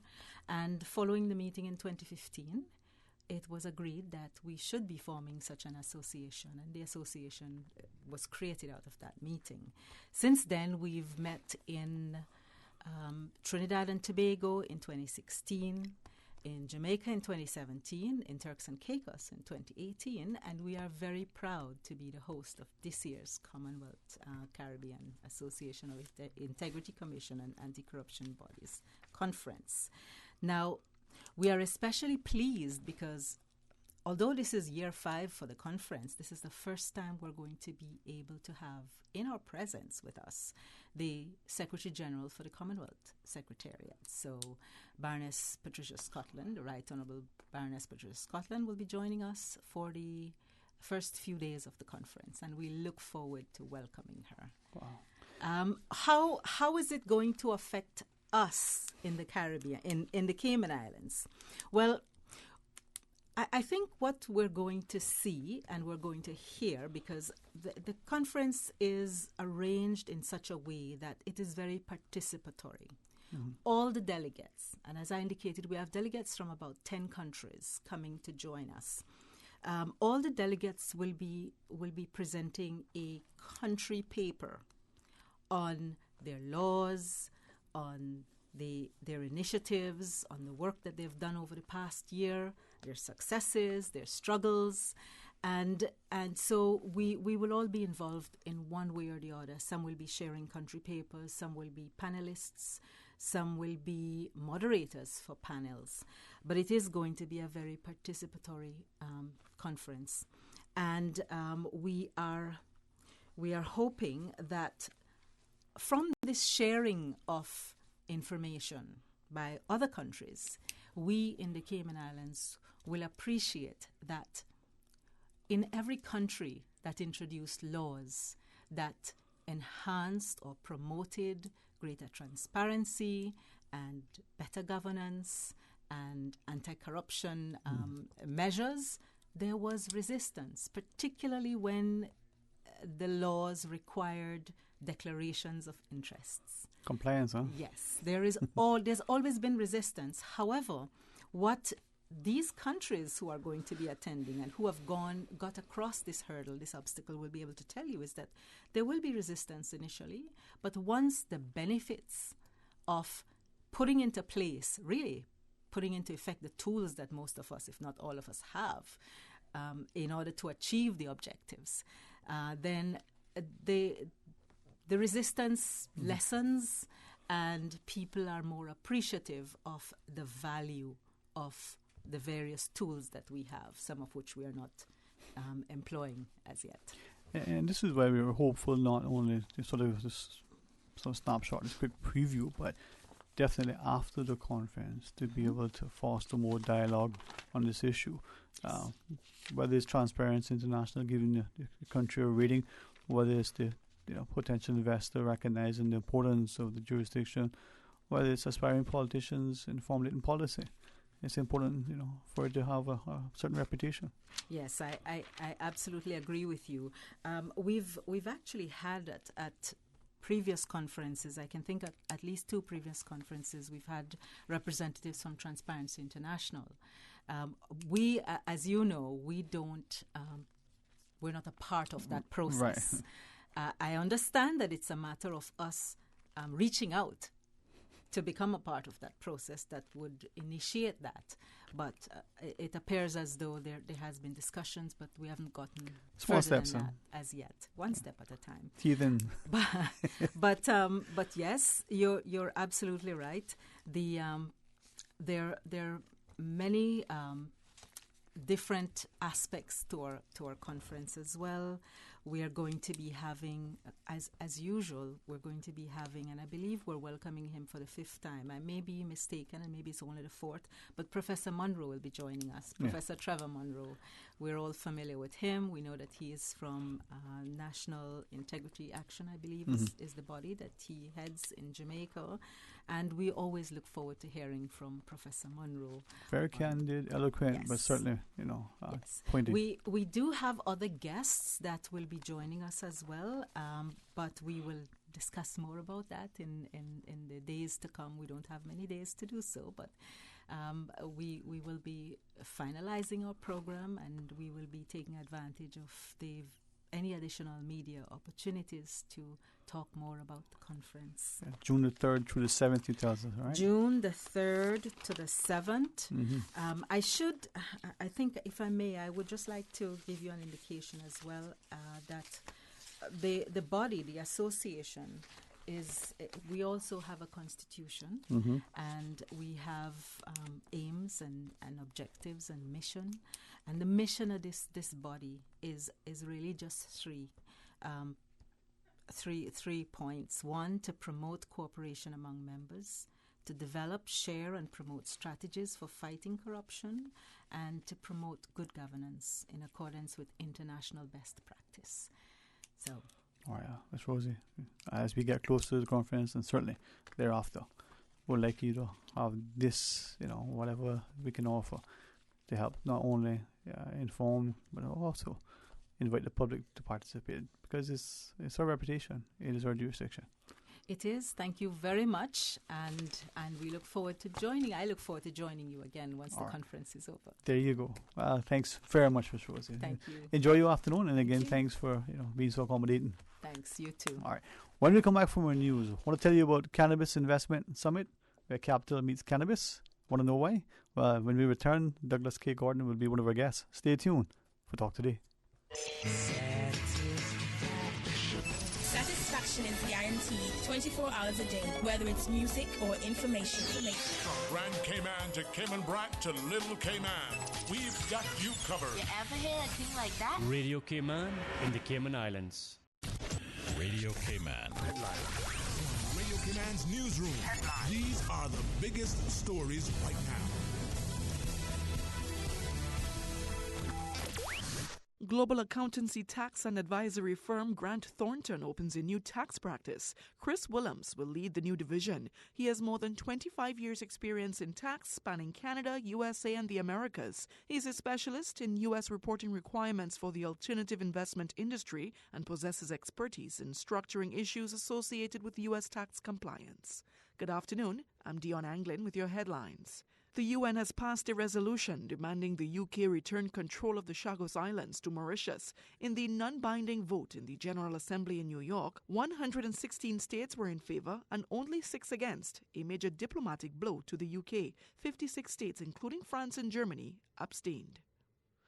Natalie Portman has denied dating Moby in her teens, calling the musician's behavior inappropriate. The actress was responding to Moby's new memoir, in which he claims Portman asked him out after a show in 2001. But Portman said the description was inaccurate, calling Moby a creep who overstepped his bounds. And prosecutors in Italy have released from house arrest a 19-year-old who killed her violent father at their home north of Rome. The woman acted in self-defense in an episode of domestic abuse, the local prosecutor decided. Initially accused of manslaughter, she now faces the lesser charge of culpable excess of legitimate self-defense, but that may also be dropped. The prosecutor said she had begged her father to stop the abuse. That's a wrap of your headlines. I'm Dion Anglin. Radio Cayman, the voice of the Cayman Islands. What's happening in your community? News and information, music and more. You can find us. www.radiocayman.gov.ky. Like us on Facebook and follow us on Twitter. Radio Cayman is your choice, your voice for today's biggest news. Radio Cayman.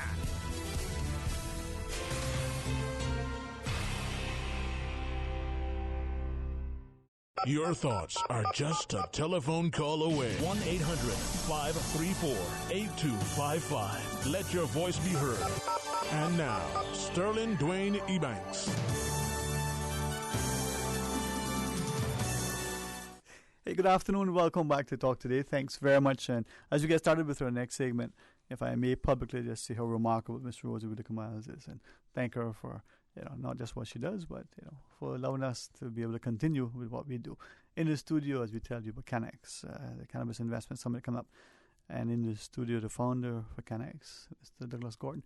It's a pleasure to welcome you, along with my good friend. Hopefully people won't hold that against him after today. Prentice Panton, Mr. Reflections, how are you, man? I'm doing excellent. Thanks for having us here on short notice. Yes, thank you. No, man, it's a pleasure, and I think Cayman is a favorite jurisdiction. We have all sort of venture capitalists. Some would say vulture capitalists as well, but that's for tomorrow's discussion. Today is a different day. I like the notion where we look at how the societies are evolving, how money is being leveraged, how investment opportunities are global, irrespective of where you're sort of domiciled. You can access the stock markets, you can do different things. Mr. Gordon, from that perspective, tell us a little bit about Canex. Tell us about this investment forum. Is it Cannabis and Capital? It's currency of the day. Good mix. Canex we founded in 2016 as a business conference and expo in Jamaica. We've held it every year for the past 4 years. This will be our fourth year in September. The whole idea behind Canex was to sort of elevate the conversation and really sort of bring world experts to Jamaica, as well as allow for them to mix and mingle with some of the expertise that we had on island, with a view toward really having a very robust and intelligent discourse around the future of the cannabis industry in Jamaica. What we're trying to do with these investment summits is bring throughout the Caribbean into various jurisdictions more knowledge and information about what the cannabis industry really offers today. It's not just a matter of whether or not you have a passion for cultivation or processing or anything of the sort. It's also understanding that from a purely investment perspective, this is the fastest growing industry globally, and this really represents one of the most profound opportunities of our lifetime. And from that perspective, as folks who provide a conference platform, we want to get this message out throughout the Caribbean, because we realize that not everybody understands the magnitude of the opportunity. And so because we have access to so many different people from around the world with expertise, we wanted to sort of bring them together in different places so that they can share that knowledge. You talk about investment opportunity. I mean, a significant change from that landscape. Fastest growing globally. Give us some numbers from your perspective. I mean, you look at some of the the top 4 companies in the industry, and you see a market cap from anywhere from 4.5 billion US up to 17, 18 billion dollars, and these are all companies in their infancy. These are companies that are now pursuing market share. They're now building out growing capacity. They're now building out their different expertise from a global perspective. You take a company like Canopy Growth that has a market cap of around 17, 18 billion dollars, and they operate as of September. They are operating in 12 different countries around the world. What these folks are seeing is that, this is something that can have benefit to the entire population. The actual market size of the cannabis industry is still being computed. From when we started in 2016 to now, the estimates keep rising because we're seeing different applications. We're seeing the science being refined and expanded so that you're really seeing a wider range of uses of medicinal cannabis products. And that's really what's driving the industry. But people have to see that for today and start participating, or they're going to miss the opportunity. Now, we're seeing from that perspective then, big tobacco, for instance, for want of a better term, gobbling up and otherwise investing in this emerging market, as it were, leveraging their profits future. We see countries legalizing it, and we see revenue streams being significantly enhanced, government coffers growing exponentially. Absolutely. You're seeing, because the industry is so young, even from a tax revenue perspective, you're seeing these are just dots in the lake, so to speak, little droplets. But what you're seeing is massive economic benefit. You're seeing, for example, in Colorado in 2015, $150 million in tax revenues, but $2.5 million in economic activity generated around the industry, 16,000 jobs created. You're talking about people being able to eat out more often, buy better cars, live in better apartments, provide better education for their children, et cetera, et cetera. And those are the direct benefits. But you have to, you have to look at as well, particularly in the Caribbean, when we look at, a changing demographic, what opportunities are we presenting in front of people to motivate them? Some of them don't want to participate in the same professions that were there. There are people who've been in professions for many years that are looking for ways to break out and pursue different opportunities. And this is as the fastest growing industry really represents, a big bag of those different opportunities to people. As we look at the investment part, as we bring Prentice into the discussion in the studio, Prentice panel together with Douglas Gordon, and we look at this issue. Let's speak to perception, for instance. There are those who would still have a perception that, there's this culture surrounding it, there's this thing. How do we look at the economics, both from the entrepreneur's perspective and from the government saying, but I want some of that tax dollars? And then how do we balance that? Well, we have to go back to the genesis of where the stigma originated. This is the 1930s, 1940s. Prior to that, cannabis was on the American pharmacopoeia. Doctors were prescribing it regularly. And then you can go back many thousands of years for, use in China and India, and it was a regular source of medicine. So it's really in the 30s and 40s when, what the hemp industry represented as a threat to textiles meant that the textile barons really shut it down. And so from then on, they demonized marijuana for, its supposedly cultural issues. And from that's where we've all had these beliefs, me included. For many years, your parents told you go down that path, and it's a slippery slope to becoming, a burden to society, so to speak. But not unlike the person who consumes alcohol or any other drug in a sense. But we never had that sort of consistent and persistent narrative around it. And then what we're seeing now, so even though that's sort of righting a societal wrong, what's much more compelling in terms of an agent for change is now that we understand the science, now that we understand our bodies have an endocannabinoid system, our bodies produce cannabidiol, otherwise known as CBD. That comes from the cannabis plant. The cannabis plant, creates two very well-known compounds. One is THC, one is CBD. And so when we understand that our body is producing CBD, and as we get older, it produces less and less CBD. When we take CBD into our body in the form of medicine, it stimulates our endocannabinoid system to produce CBD again. And what the endocannabinoid system does is it promotes homeostasis in the body. So the CBD is actually helping you to heal yourself. And so when people understand the science behind it, that's really the compelling agent for change. The economic byproducts are what we in the Caribbean, as smaller islands that have populations that, in my opinion, deserve to have a better opportunity in terms of economic prosperity. That's something we have to move on.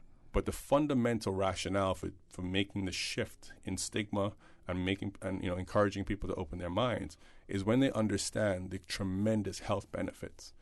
And it goes everything from the Sanjay Gupta specials and seeing how it works with epilepsy, all the way through to understanding how this alleviates people with arthritis and chronic pain and, insomnia and these different ailments, and gives them a chance at a very productive quality of life that to this date they cannot get with conventional medicines. Medicinal properties. Prentice, if I may, those of us who know you admire not only your strong business acumen, your entrepreneurial nature, but your drive, your zeal, that zest that you have to say, this thing is worth pursuing, even if I am the outlier, even if I am that sole voice out there. You've, if I may say, an advocate, a proponent, because of the medicinal, the economics, and the benefits to the country as a tax base. Yeah, I myself have come a long way on this. I went to my first CanX show in 2016, kind of looking at like how I treat other businesses, just simply a product, and we're going to acquire one of the best and give people value for money. But as time moved on, and I was able to educate myself more on the benefits of it, not only from a medicine point of view, but like say financially, and I was able to see the opportunities. And I went to, really when it hit home to me was last year when I went to a big show in Vegas. There's over 1,000 people, 1,000 exhibitors, 30,000 people there. It's really when I saw the scope, as Douglas touched on, the scope of this industry. You can really, in a sense, carve out a niche for yourself and not even see the plant, not even see the flower, not even get in the end. I mean, there's people selling lights, fertilizers, greenhouses. So that's really when it struck home to me that, we really need to push for full legalization here, and that we can grow here, because there will be people like initially in the construction industry. We'll have we'll in the growing, research, development. The lawyers will get into trademarking. The fund managers will get into raising capital to do these projects. So it's a very large industry, and people can get in on any level they choose. And I think that's one of the things the government really needs to look at, that there is a lot of benefits to this industry. And not only legalizing it will help regulation and help bring down the crime element. There'll always be some black market, especially if the government chooses to overtax it. So they have to be cognizant of that. But I think once it's regulated, bring up the standards. One of the big things for me is wanting it to be legal as well, is that we can control the quality. Let's say at the end of the day, people that are drug dealers not necessarily the most ethical people, right? So they don't really care what they sell; they just want to sell. So there's a lot of product that's introduced in the market with pesticides and other chemicals and stuff like that. If you have a regulated market, it'll all be tested, it'll be certified by an independent party, so the quality will be there. The health, and the true health benefits will then be materialized. So I'm looking forward to hearing more and learning more about this industry, because it is such a big industry. All right, gents, we do have some callers and a break as well. So we take the break first. Kathy, this is your cue to get chocolate. And then we'll come back, we'll take the calls, and we'll tell you more about the Cannabis Investment Forum. Stay tuned for Talk Today. A caring and community spirit, cherished family and cultural values. These are some of the things that still embodies the Caymanian way of life in the Eastern Districts today. Savannah Pharmacy, your neighborhood pharmacy, located in Countryside Shopping Village, is delighted to offer products and services of real value. Whether it's catering to your family's medical needs or carrying apparel, gifts, and beauty products, Savannah Pharmacy provides you with more than just prescriptions. Remember, they're always just around the corner with everything your family needs and convenient opening hours, including Sundays and holidays. Savannah Pharmacy. For more information, call 946-3336. At Powerhouse Gym, where you feel like home in a multicultural energy environment for all. They are dedicated to helping you achieve your fitness goals. Whether you have decided to get in shape, train for a specific sport, boost your energy levels, or even look your best for a special day. With a variety of sports options, group fitness classes, CrossFit outdoor gym, they provide personal trainers and equipment. Powerhouse Gym, King Sports Center, offers a complete health and recreational environment for the only sports and recreational facility of its kind in the Cayman Islands. For more information, call 946-5464. Email kings@candw.ky or visit www.kingsportscenter.com. Powerhouse Gym, King Sports Center. Serious results, period. It may be our anniversary at Tony's Toys Automotive Center, but you will be the one celebrating when you take advantage of our fantastic tire special. For a limited time only, buy 1 tire, get 5% off. 2 tires, 10% off. 3 tires, 15% off. 4 tires, get 20% off. Choose from over 2,000 tires in stock and a variety of brands for any make or model vehicle. Drive in today and save on brand new tires at Tony's Toys. Call 623-TIRE. That's 623-8473. Or visit tonystoys.net. That is the true position at Tony's Toys. How would you like to drive off in a brand new 2019 all-white Mercedes-Benz CLA 250? On Saturday, June 1st at Mango Tree, you could be that lucky person. The Lions Club of Grand Cayman presents its annual charity fundraising event, Benzarama 2019. That's right, one lucky winner will be announced at the Mango Tree on Saturday, June 1st, and that lucky winner could be you. If you don't have a ticket, you don't have a chance. Tickets are $25 each, or 5 tickets for only $100. Proceeds from the funds raised go towards various Lions community projects. Tickets can be purchased online at eventpro.ky, or stop by one of our ticket outlets, including Radio Cayman Studios, Funky Tangs, South Coast Bar, Reflections Food for Less, and West Bay Road SO, or can be purchased from any of our active Lions community members. Benzarama 2019. We are all winners once you support the Lions and our community. Talk today. But I do have some questions. Talk today. Cayman Islands' foremost listeners' participation program. Talk today. Because there are more questions than answers. What the public is saying. Waiting to take your calls right now. Sterling Dwayne Ebanks.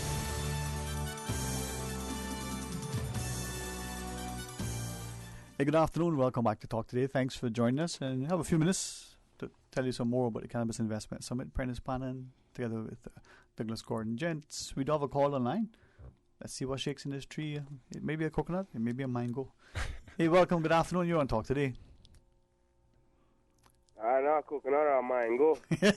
And he's bare. That's my favorite. Nah. Nah? How are you, my friend? A breadfruit.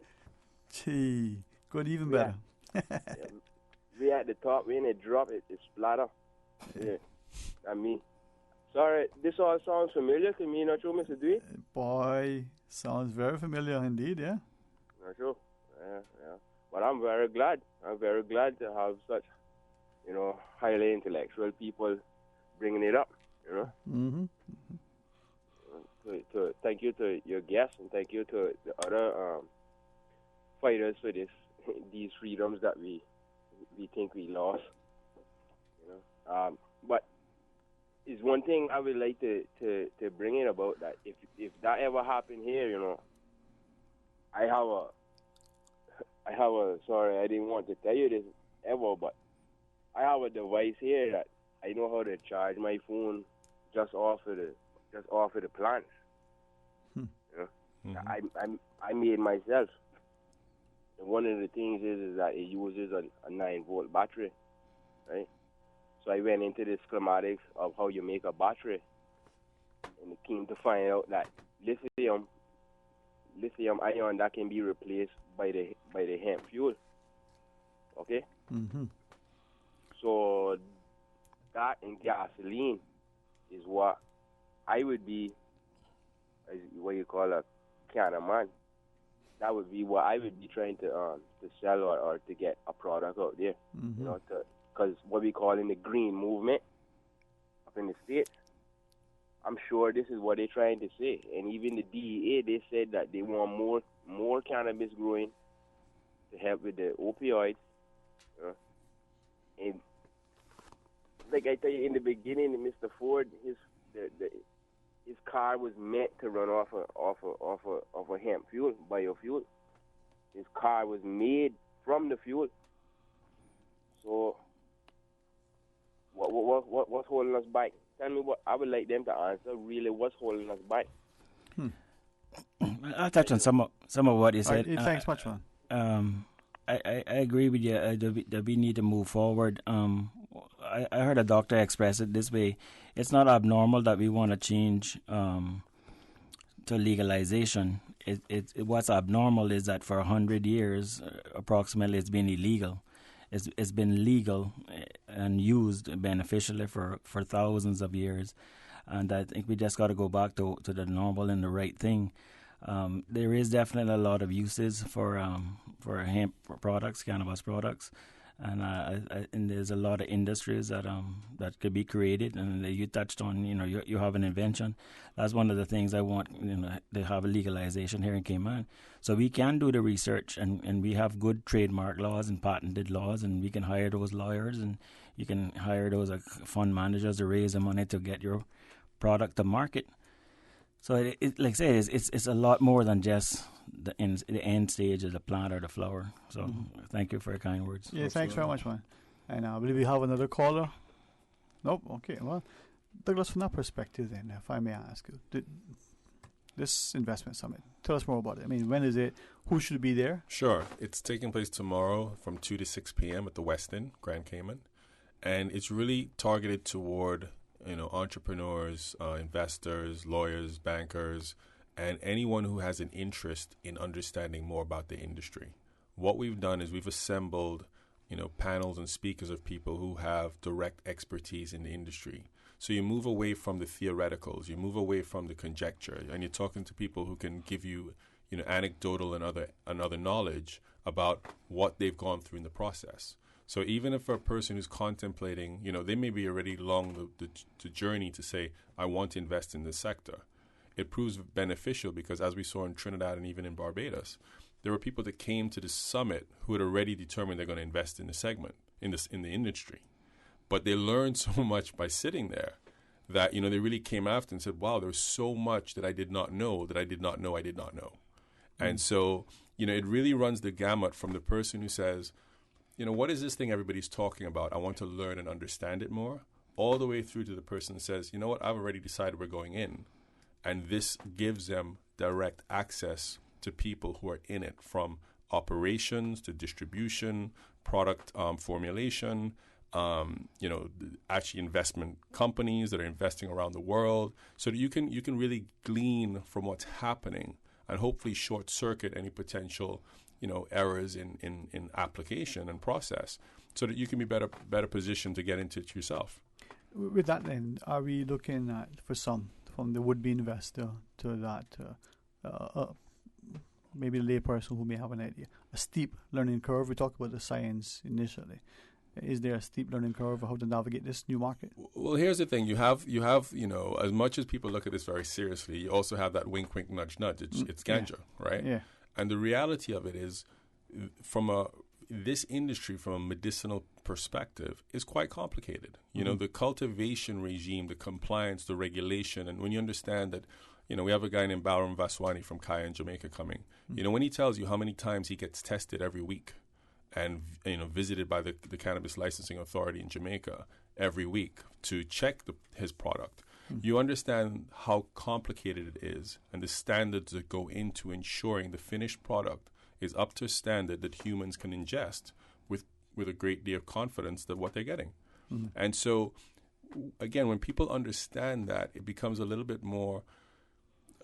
you get a better sense of, it's not just get a bunch of licenses and pump some money into it and we're going to be rich in a few years. It's understanding that the person who's coming with a great business idea, how thought through is it? Right. What's their cultivation capacity really like? What's their processing knowledge really like? And am I better suited to jump into one of those segments versus someone who wants to do them all vertically? Or am I better, as Prentice mentioned before, am I better to back someone who's looking to be a service provider to the market? Am I better off looking for someone who wants to provide a fund for cannabis investments around the world? There's a lot of different permutations and opportunities, and that's what we want to present tomorrow. I think this is why I like with Prentice's sort of championing the idea of quality control, the licensing regime, being able to grow, say the jurisdiction was to adopt, then fully license, legalize the whole thing, and be able to control the quality. Not unlike the manufacturing process for that widget or that food item. You want to make sure that there are no harmful effects. Absolutely. I mean, we're putting things in people's bodies. Not, again, our investment seminar is about people looking for avenues in, the returns they can get, what some of the pros and cons look like, and what's the risk profile. But fundamentally, we're putting things in people's bodies to make them better. That's the big opportunity. So it's tomorrow at the Westin? From 2 to 6 p.m. Open to the public if people wanted to attend? Is it invitation only? No. They can go online and buy the tickets. It's canexjamaica.com/investment summit.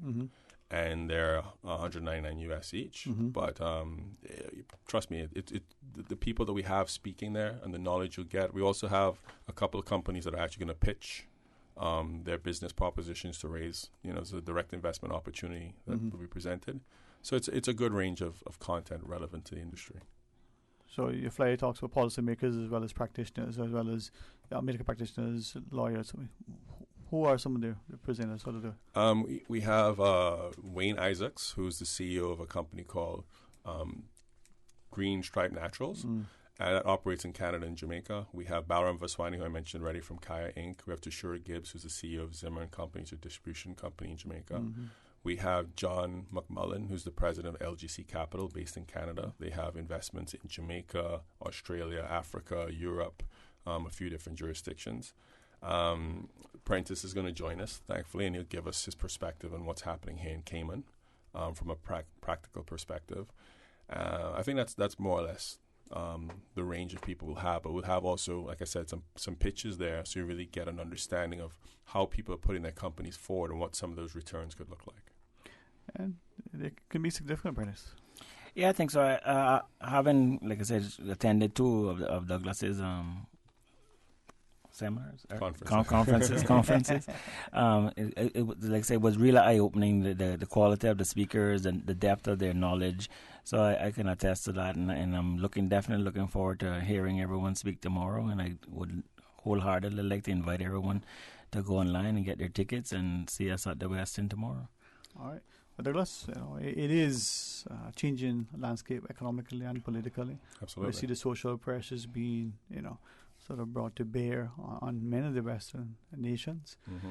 The question is, are we a market leader, or are we going to go for the lag behind? Yeah, we'll see how it goes. It's a train that's moving at warp speed, and it's a matter of whether we could jump on it or what should go by. Well, gents, thanks very, very much, and I appreciate you taking a few minutes and coming and sit with us. Hopefully tomorrow will be, enlightening, Thank you very much. informative, and eye-opening, Thank you very much for that. Sure, thanks for having us. All right, Prentice, man, a pleasure chat with you sometime again, huh? Yeah. Douglas, enjoy your visit with us, Thank you. Hopefully leave on a high. No pun intended. No pun intended, right, okay. If you can't laugh on a Wednesday, maybe tomorrow's your day. Join us tomorrow when we come back. We're working on something else for you, but I'm not allowed to tell you that yet because the ink hasn't dried on the paperwork. Maybe it has, I don't know. But tomorrow evening, the CPR folks are having a presentation in town. We'll maybe remind you about that. So 6 o'clock, make a note. We'll tell you where. Until then, be blessed.